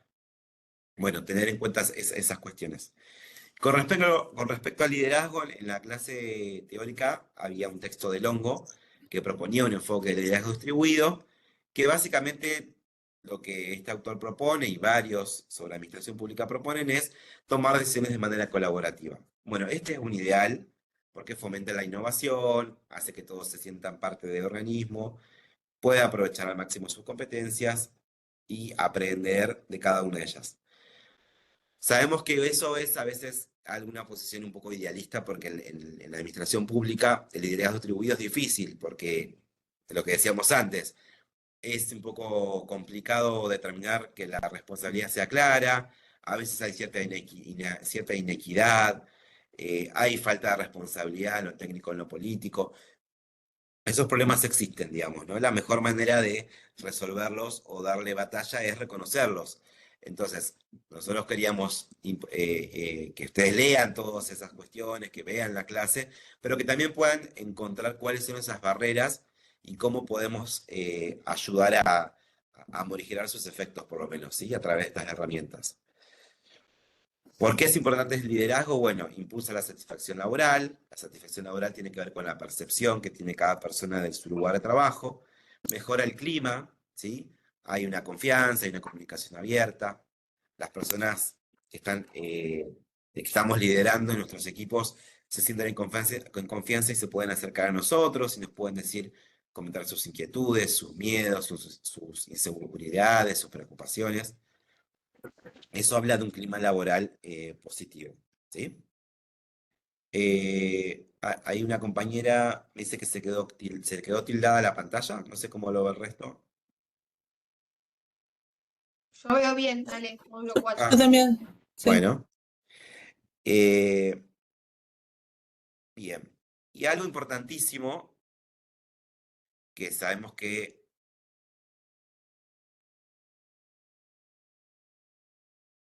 muchas veces es un tema difícil o que lleva tiempo, o que lleva esfuerzo, tiene que ver con la capacitación, ¿sí?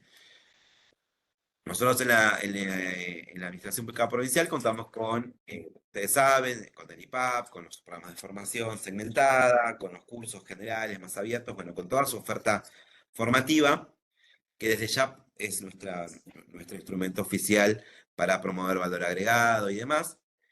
Pero además de eso, nosotros proponemos también, probablemente ustedes también lo hagan, es que ustedes puedan considerar los datos disponibles de su área, sus indicadores, su información interna, para poder promover la capacitación dentro de sus equipos, ¿sí?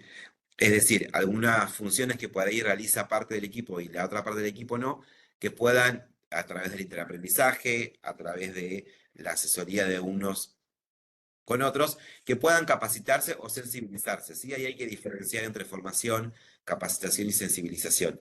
Pero más allá de eso, sí que con los resultados que ustedes obtienen de sus datos, puedan decir, che, en esta parte del equipo y necesitamos que fortalezca su aprendizaje en Excel. Esta parte del equipo, por ahí GDEVA no lo maneja bien. Digo, estoy dando ejemplos administrativos, pueden ser de cualquiera de la naturaleza de sus tareas. Pero sí nos parece importante que un buen liderazgo también detecta correctamente en qué necesita capacitar a su equipo, ¿sí? A veces no se puede, a veces no sale, a veces es complejo, es entendible, pero sí sepan que esto es algo importante por dos cosas. Para resolver los incidentes críticos, para resolver números que nos preocupen de desvíos, de procesos que demoran más de lo esperado, y también, por otro lado, para resolver situaciones imprevistas y específicas, ¿sí? Algún problema de comunicación entre algunas personas del equipo, algún conflicto. Bueno, la capacitación también un poco tiene ese objetivo, ¿no? Bien, o la sensibilización viene a dar respuesta y viene a contener situaciones para que no se vuelvan a repetir. Y tenemos ahí un poco. Ahí ya la compañera está mirando bien.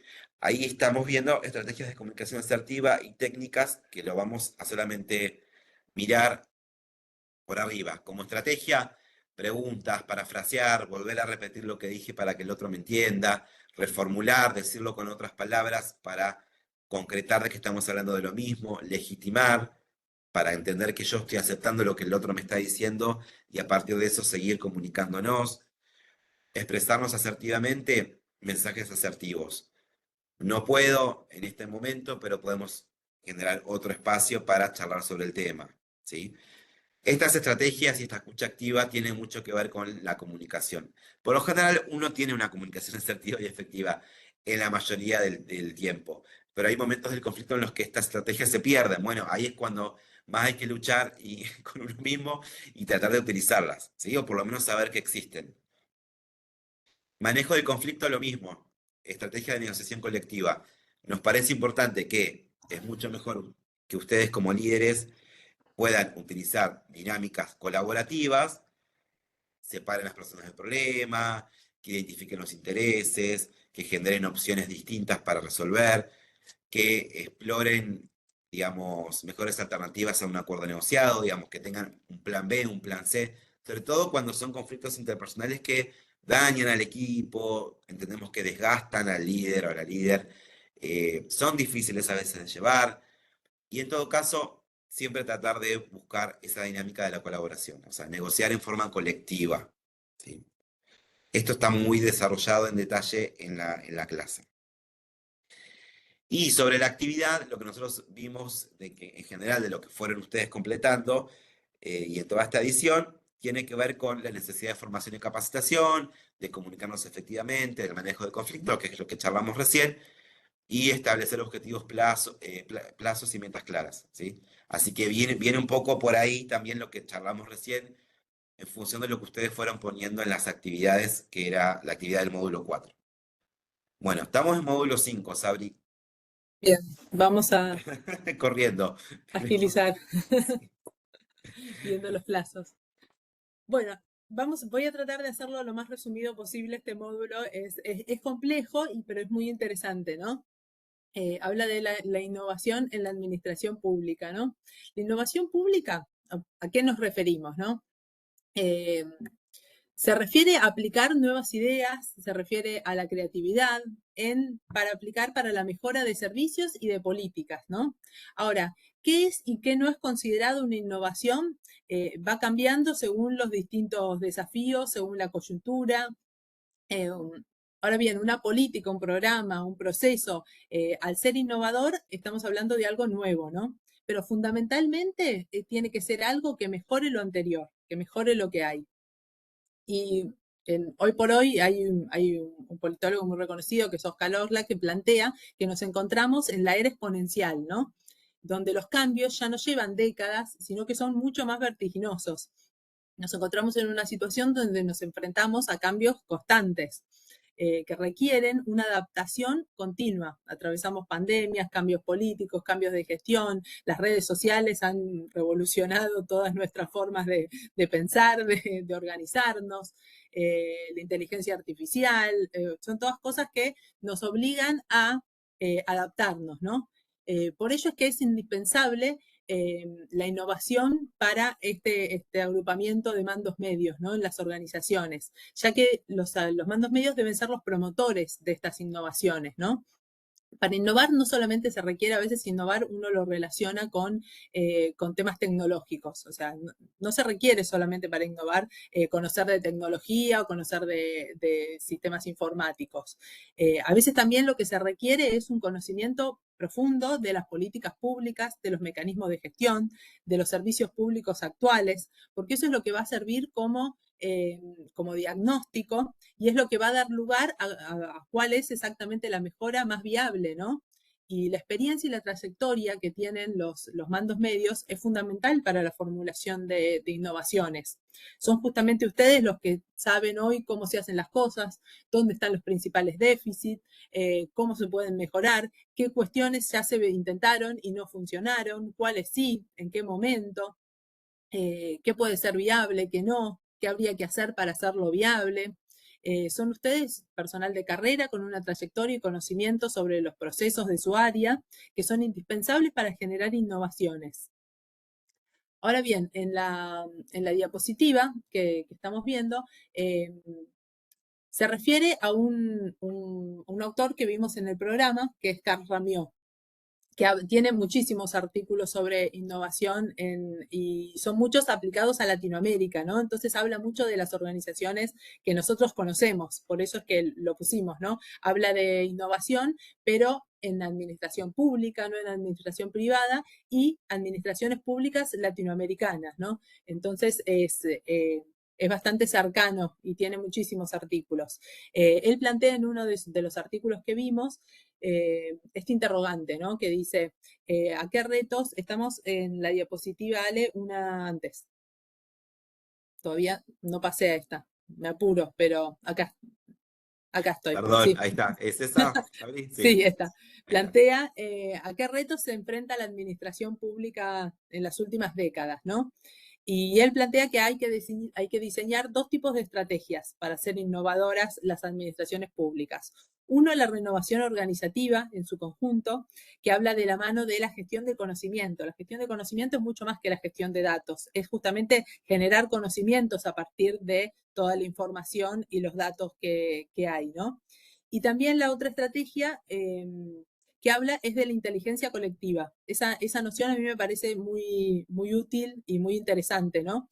Habla de qué significa la inteligencia colectiva. Es la capacidad de una comunidad o de un grupo de personas de trabajar de manera colaborativa, utilizando y compartiendo el conocimiento de cada uno, porque cada miembro aporta su experiencia y su perspectiva, que es única, y eso nos da una solución a los problemas y una mirada distinta, ¿no?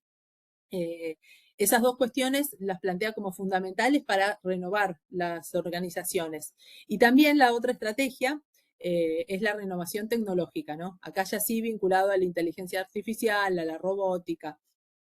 Ahora bien, para el día a día nuestro, para generar innovaciones, los componentes que tienen que estar presentes es la actitud proactiva, un pensamiento crítico y creativo, o sea, no decir hacemos lo mismo porque siempre lo hicimos así, sino estar pensando, tener un pensamiento crítico, creativo, ver qué otras alternativas hay. Y también un enfoque basado en las necesidades del ciudadano. O sea, ver, bueno, esto produce una mejora para la sociedad, ¿cómo? ¿Cómo lo puedo llevar a cabo? ¿No? Esos son componentes que no pueden faltar. Ahora sí, pasemos a la siguiente.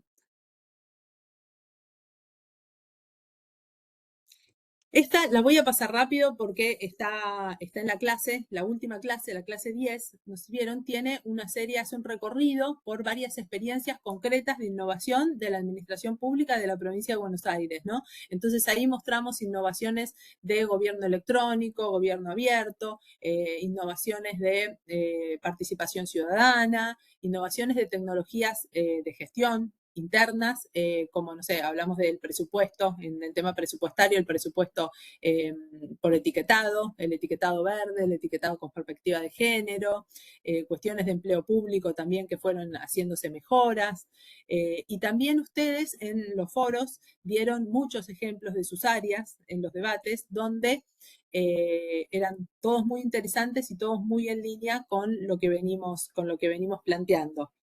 Así que esas experiencias, la idea es ir actualizándolas y ir teniendo más experiencias, pero vemos que en la administración pública tenemos muchísimas innovaciones. Pasamos a la siguiente. Hay que tener en cuenta también los desafíos y obstáculos de generar innovaciones, ¿no? Como esto que decíamos, la resistencia al cambio, la falta de personal calificado, siempre hay limitaciones, los marcos legales a veces son muy rígidos y no nos permiten hacer determinadas innovaciones. O sea, todas estas cuestiones hay que tenerlas en cuenta porque son desafíos a los que nos enfrentamos. Y como métodos que podemos aplicar en el día a día para poder innovar, tenemos trabajos colaborativos, laboratorios de innovación, talleres, que facilitan cuestiones, herramientas que facilitan la participación ciudadana y temas así. Ahora, la clase la cerramos con el tema de la inteligencia artificial. Muchas veces parece un tema súper lejano, ¿no? Cuando hablamos de inteligencia artificial, pero en realidad es un tema que ya está acá, ¿no? En los últimos años se ha producido una democratización de la inteligencia artificial muy importante, ya está al alcance de todos los ciudadanos, con chatbots, con consultas, donde uno le hace consultas, con ChatGPT, todas las aplicaciones nuevas que van surgiendo en las redes sociales que vemos que nuestros hijos aplican y tratamos de entender. O sea, son todas innovaciones y la administración pública provincial no está ajena a esas innovaciones. Y muchas veces son innovaciones disruptivas, no siempre son innovaciones evolutivas. Entonces, hay que estar atentos. En alguno de los foros de alguna de las aulas, leí que en Fiscalía de Estado tienen un laboratorio donde están aplicando inteligencia artificial para resolver expedientes. En ARPA también leí que están aplicando inteligencia artificial. Entonces, ya está acá en el día a día de nuestra administración pública. La idea es que todas estas experiencias son súper interesantes y sin perder de vista los obstáculos, las amenazas, hay que explorar, hay que aprender y hay que promover este tipo de innovaciones, ¿no? Y para cerrar, dimos un ejercicio en este módulo que hablábamos de cuál debe ser o cuál podría ser la orientación de los planes de mejora, ¿no? Si hacia una innovación más evolutiva o hacia una innovación más disruptiva, y cuál es la que predominaba, ¿no? Esa fue la pregunta de los foros, ¿no? Ahí vimos que si bien hay posturas bien marcadas, hay algunos que abogan por un tipo de innovación en detrimento de otro, que plantean que uno es mejor que otra, pero en general hay un acuerdo en que ninguna es que es superior por sí misma, sino que hay que analizarlas en contexto. Y incluso cuando hablan de las mismas implementaciones, por ejemplo, cuando hablan de GEDEVA, hay algunos participantes que la señalaron como una innovación evolutiva, mientras que otros la mencionaron como una innovación disruptiva. ¿Y por qué? Porque tiene que ver con las vivencias, con la experiencia de ese organismo, con el día a día. Por ahí para algunos significó una mejora continua en su organización, mientras que para otros generó una transformación de todas sus actividades, ¿no? Y lo vivieron como algo disruptivo. Por eso es que depende de cada contexto y de cada momento. Ahora lo que es importante de por lo cual pusimos este debate en este módulo, es que identificar cuando una innovación que queremos proponer es disruptiva o es evolutiva, es fundamental para la estrategia de abordaje. Si es una innovación, en uno de los foros leí que una compañera decía, la innovación evolutiva facilita mejoras graduales, sostenibles, mientras que la innovación disruptiva, abre a nuevas posibilidades, a nuevos cambios más radicales, cambios de enfoque que a veces son necesarios. Por eso es que las dos miradas son útiles, pero si uno va a implementar una innovación y se da cuenta que va a ser disruptivo, ese cambio en esa organización, tiene que aplicar algunas herramientas como las que mencionaba Alejandro de teoría del cambio, por ejemplo. Entonces, bueno, va a tener que hacer un trabajo más participativo con la gente, ver cuáles son los miedos, cuáles son las posibles dificultades, va a tener que aplicar algo más participativo, si eso es algo disruptivo. Entonces, es importante tenerlo en claro antes de iniciar la innovación. Va a tener que aplicar generalmente algún tipo de plan de comunicación para que la gente entienda qué es lo que se quiere hacer, por qué se hace ese cambio, por qué se hace de esa forma, porque a veces es necesario. Por ejemplo, cuando se pasó, con la pandemia se pasó toda la virtualidad y los contenidos del IPAP se virtualizaron y todo. Bueno, el cambio tuvo que hacerlo. ¿Fue disruptivo para muchos? Sí. Pero bueno, hay que ver cuál es la mejor estrategia de hacerlo cuando una innovación es disruptiva y hay que hacerla de esa forma, ¿no? Cambian mucho las estrategias, eso es como lo importante, ¿no? Y ustedes plantearon en el foro muchos ejemplos tanto de innovaciones evolutivas como disruptivas, todos muy, muy interesantes, y no sé si a ustedes les pareció tan enriquecedor leer los comentarios, pero la verdad que han construido una inteligencia colectiva cuando uno los lee y va sacando ideas y todo. La verdad que es muy, muy interesante lo que han planteado en los foros. No me quiero extender más con esto porque nos queda el trabajo final y queremos hablar un poquito de las consignas del trabajo final. Gracias, Sabri. Yo me sumo ahí un poco a lo que decía también Sabri de que también leer cada comentario en todas las actividades en general, sobre todo en este último módulo, también a nosotros nos ayuda un montón. Ahí hacemos como una retroalimentación porque, bueno, ni hablar con los trabajos finales, leemos un montón de sus organismos, de sus áreas, que uno conoce por arriba o ni conoce la cantidad de actividad organizativa que hay en toda la provincia, que es impresionante, y de cada actividad que hacen cada uno de ustedes, y sus equipos de trabajo, sus propuestas, sus ideas. Así que por eso es que también, más allá de que es una actividad formativa y que cumplir requisitos formales y la aprobación y demás, cualitativamente esta experiencia nos parece importantísimo que puedan terminar el trabajo final en este momento. Eso es lo que quería llegar, que puedan hacerlo dentro de sus posibilidades, pero por ahí hacer un esfuerzo más. Sabemos que es por ahí ocupar tiempo el que no tenían pensado para ocuparlo en términos laborales, pero piensen que esto es una propuesta formativa de manera también individual y que a ustedes les puede servir para su trayectoria laboral y académica en general. Así que los empujamos y los promovemos a que puedan entregar el trabajo ahora, ¿sí? En este tiempo de este cronograma. Ahí en la pantalla tenemos, bueno, ustedes tienen en un PDF en la solapita de trabajo final, no me acuerdo, era Marce cómo decía, se decía trabajo final pero en la Sí, solapita de, trabajo final, ahí están las consignas, sí. ahí está la consigna, el PDF, la formalidad, me parece que eso no hay mayor complejidad, nos pueden preguntar también, pero para aprovechar estos últimos minutos, veamos por arriba. Denominación de la propuesta, que es cuestiones más formales, pero que tienen que estar. Importante cómo formulan ustedes el diagnóstico, lo que quieren solucionar en su área, ¿sí? Y ahí tenemos qué ejemplos de herramientas para diagnosticar podemos usar. Bueno, las que hablamos al principio, análisis situacional, la matriz marcológico, FODA, CAME, cómo van a intervenir, cómo van a planificar, cómo van a gestionar, bueno, matriz del tiempo, Kanban, que es lo que miramos hoy en el... Uy, perdón, ya me estaba despidiendo. Esperen que vuelvo para atrás. Eh, todas las que tienen que ver con dividir las tareas, el establecimiento de plazos, tareas e hitos, el diagrama de Gantt, que es lo que hablamos hoy con uno de los compañeros, y todo lo que tiene que ver con recursos humanos, organizar equipos de trabajo, ahí tienen bastante también para usar. Nosotros les pusimos acá qué ejemplos pueden usar, porque por ahí pasa esto, ustedes identificaron un problema, y dicen, che, uso esta herramienta, uso esta otra, esta no sé si va, nos pueden preguntar también, pero sí, por ahí les facilita verlo desde acá, lo pueden mirar ahí, que es una orientación, obviamente que ustedes pueden hacerlo a su manera, esto es una orientación. Y otras herramientas que se pueden utilizar en general, informe de gestión operativa, de rendición de cuentas, bueno, lo que fuimos mirando hoy, todo lo que es de innovación que muy bien nos detallaba Sabri y demás. Yo hay dos cositas cortitas. Nosotros no esperamos del trabajo que sea como se dice, un pastiche conceptual, digamos, ¿no? Que de meter conceptos o de citar muchos conceptos bibliográficos que vimos en las clases.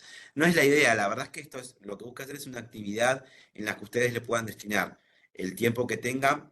Les lleva tiempo, pero si lo hacen de a poquito, por ahí un poquito hoy, un poquito mañana, otro ratito la semana que viene, y ya le van dando forma, ¿sí?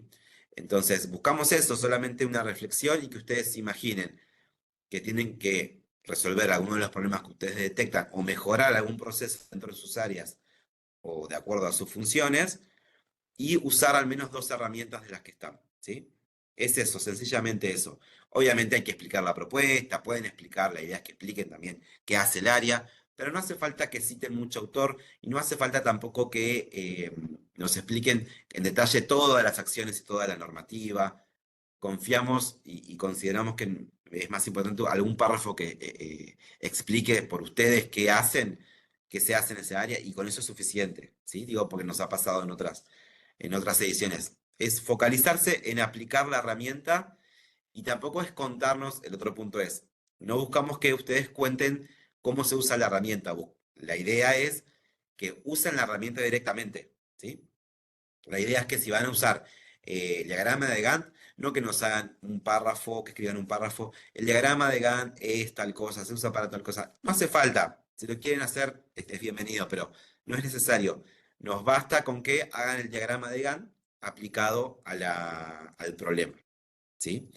Eso por un lado. Y con respecto a las fechas de entrega, en principio es la fecha que está puesta por ahora. Hemos en ediciones anteriores extendido un poquito más, todavía no lo decidimos, ¿sí? Vamos a esperar en principio a estos primeros días. O sea, Isabri, si te interrumpí, Sí, en perdón. principio sería este jueves. Si alguien tiene algún problema particular, bueno, podemos esperar una semana más y recibirlo en esos días, pero no mucho más, no se extiendan mucho más porque después viene todo el proceso de correcciones y demás y después ya tenemos las vacaciones e iniciamos una nueva edición. Entonces tampoco tenemos tanto más tiempo, pero la idea es esa, sencilla, es que a partir de todo lo que vimos, que elijan uno o dos conceptos o una o dos herramientas y las apliquen a su área. Es justamente lo que decíamos de competencias, ¿no? En mostrar que se comprendió conceptualmente alguna herramienta o alguno de los conceptos y que lo pueden utilizar en el día a día de sus puestos. Eso es lo que buscamos. Y no tiene que ser un trabajo largo ni extenso, pero sí tienen que mostrar que hubo una comprensión de estos temas y cómo llevarían esto a que se produzca una transformación o una mejora en cada una de sus áreas. Esa es más o menos la idea. Espero que les haya quedado clara. Igual ahora Marcela puso el correo de carrera por si tienen alguna consulta en el chat. Y en la próxima diapositiva tienen nuestros correos como para que si necesitan ayuda, si necesitan alguna consulta o lo que fuere, pero la idea es motivarlos a que lo realicen porque es un trabajo que si ya estuvieron leyendo, en una semana deberían resolverlo porque no pedimos algo ni muy extenso ni muy complejo, pero sí que muestren que hubo una comprensión de la temática y una aplicación. Exacto. En tal caso que se les imposibilite entregar y que ya tienen un borrador hecho y que no quieren perder la posibilidad de poder terminar la edición en tiempo y forma, vemos ahí algunos días más, o esto que hizo por ahí una semana más, eso se puede charlar. En todo caso, mándennos un mensaje explicándonos los motivos y no hay problema, lo hacemos. Pero sí la idea es, a lo sumo, una semana más, ¿sí? No mucho más que eso, para poder terminar el curso en julio. Y digo, para que no pierdan los que llegaron hasta este momento, pues si no se van a tener que volver a anotar en otra edición, volver a arrancar, y me parece que están todos en condiciones de poder hacerlo ahora. Pero sí podemos esperar algunos días más. Y Estamos de en todas formas, contacto, si pues. entregan, van a tener una retroalimentación y si le falta algún aspecto para completar la Sí, consigna o algo, nosotros le volvemos a solicitar, no es que tienen directamente una sola entrega, les volvemos a solicitar, bueno, por ahí faltaría enriquecerlo con tal o cual cosa, o estaría exacto. faltando una aplicación de este tema, y se lo volvemos a enviar y lo vuelven a trabajar, o reelaboran o agregan eso que estaba faltando y lo vuelven a entregar. Vamos a tener un ida y vuelta, así que anímense a realizar las entregas. Exacto. Bueno, de mi parte, estamos. ¿Tienen consultas? Algo, estuvimos bastante ordenados con el tiempo. Sí, 5 sí, sí. minutos. El 4-7, ¿no? El trabajo puede ser en grupo, no hay ningún problema. Lo único que les pedimos es que en la portada nos aclaren bien quiénes participaron, quiénes son los integrantes de ese grupo y que todos los integrantes de ese mismo grupo entreguen el mismo trabajo, exactamente el mismo, ¿no? No diferentes versiones de un mismo trabajo. Entonces, en ese caso lo pueden realizar en grupos, no hay ningún problema. Hay un compañero que preguntaba por la fecha, sí, es el 4 del 7. 4 de julio, bien. Gracias. Exacto. No, por favor. Chicos, Bueno. yo me uní tarde, tuve problemas para poder unirme. Arranqué Bien. tipo 11, 11 y cuarto. ¿Hay alguna Bien. posibilidad de ver el video de esta charla? Sí, va a quedar grabado. Va a quedar grabado y lo vamos a subir en el aula. Vamos a agregar una pestaña que se va a llamar Encuentro Sincrónico y ahí van a tener el video desde el principio hasta el fin y la presentación que mostramos, el PowerPoint de la presentación. Buenísimo, muchísimas gracias. Muy buena, No. la parte que escuché, Bueno. muy, muy esclarecedora. Bueno, muchas gracias. Me alegro, gracias. Gracias por su tiempo Bueno. y estamos en contacto. Estamos en contacto, esperamos que les haya Gracias. resultado de utilidad y esperamos los trabajos finales. Gracias. Muchas gracias, que tengan buen Buen día. día. Hasta luego. Igualmente. Chau, chau. Chao.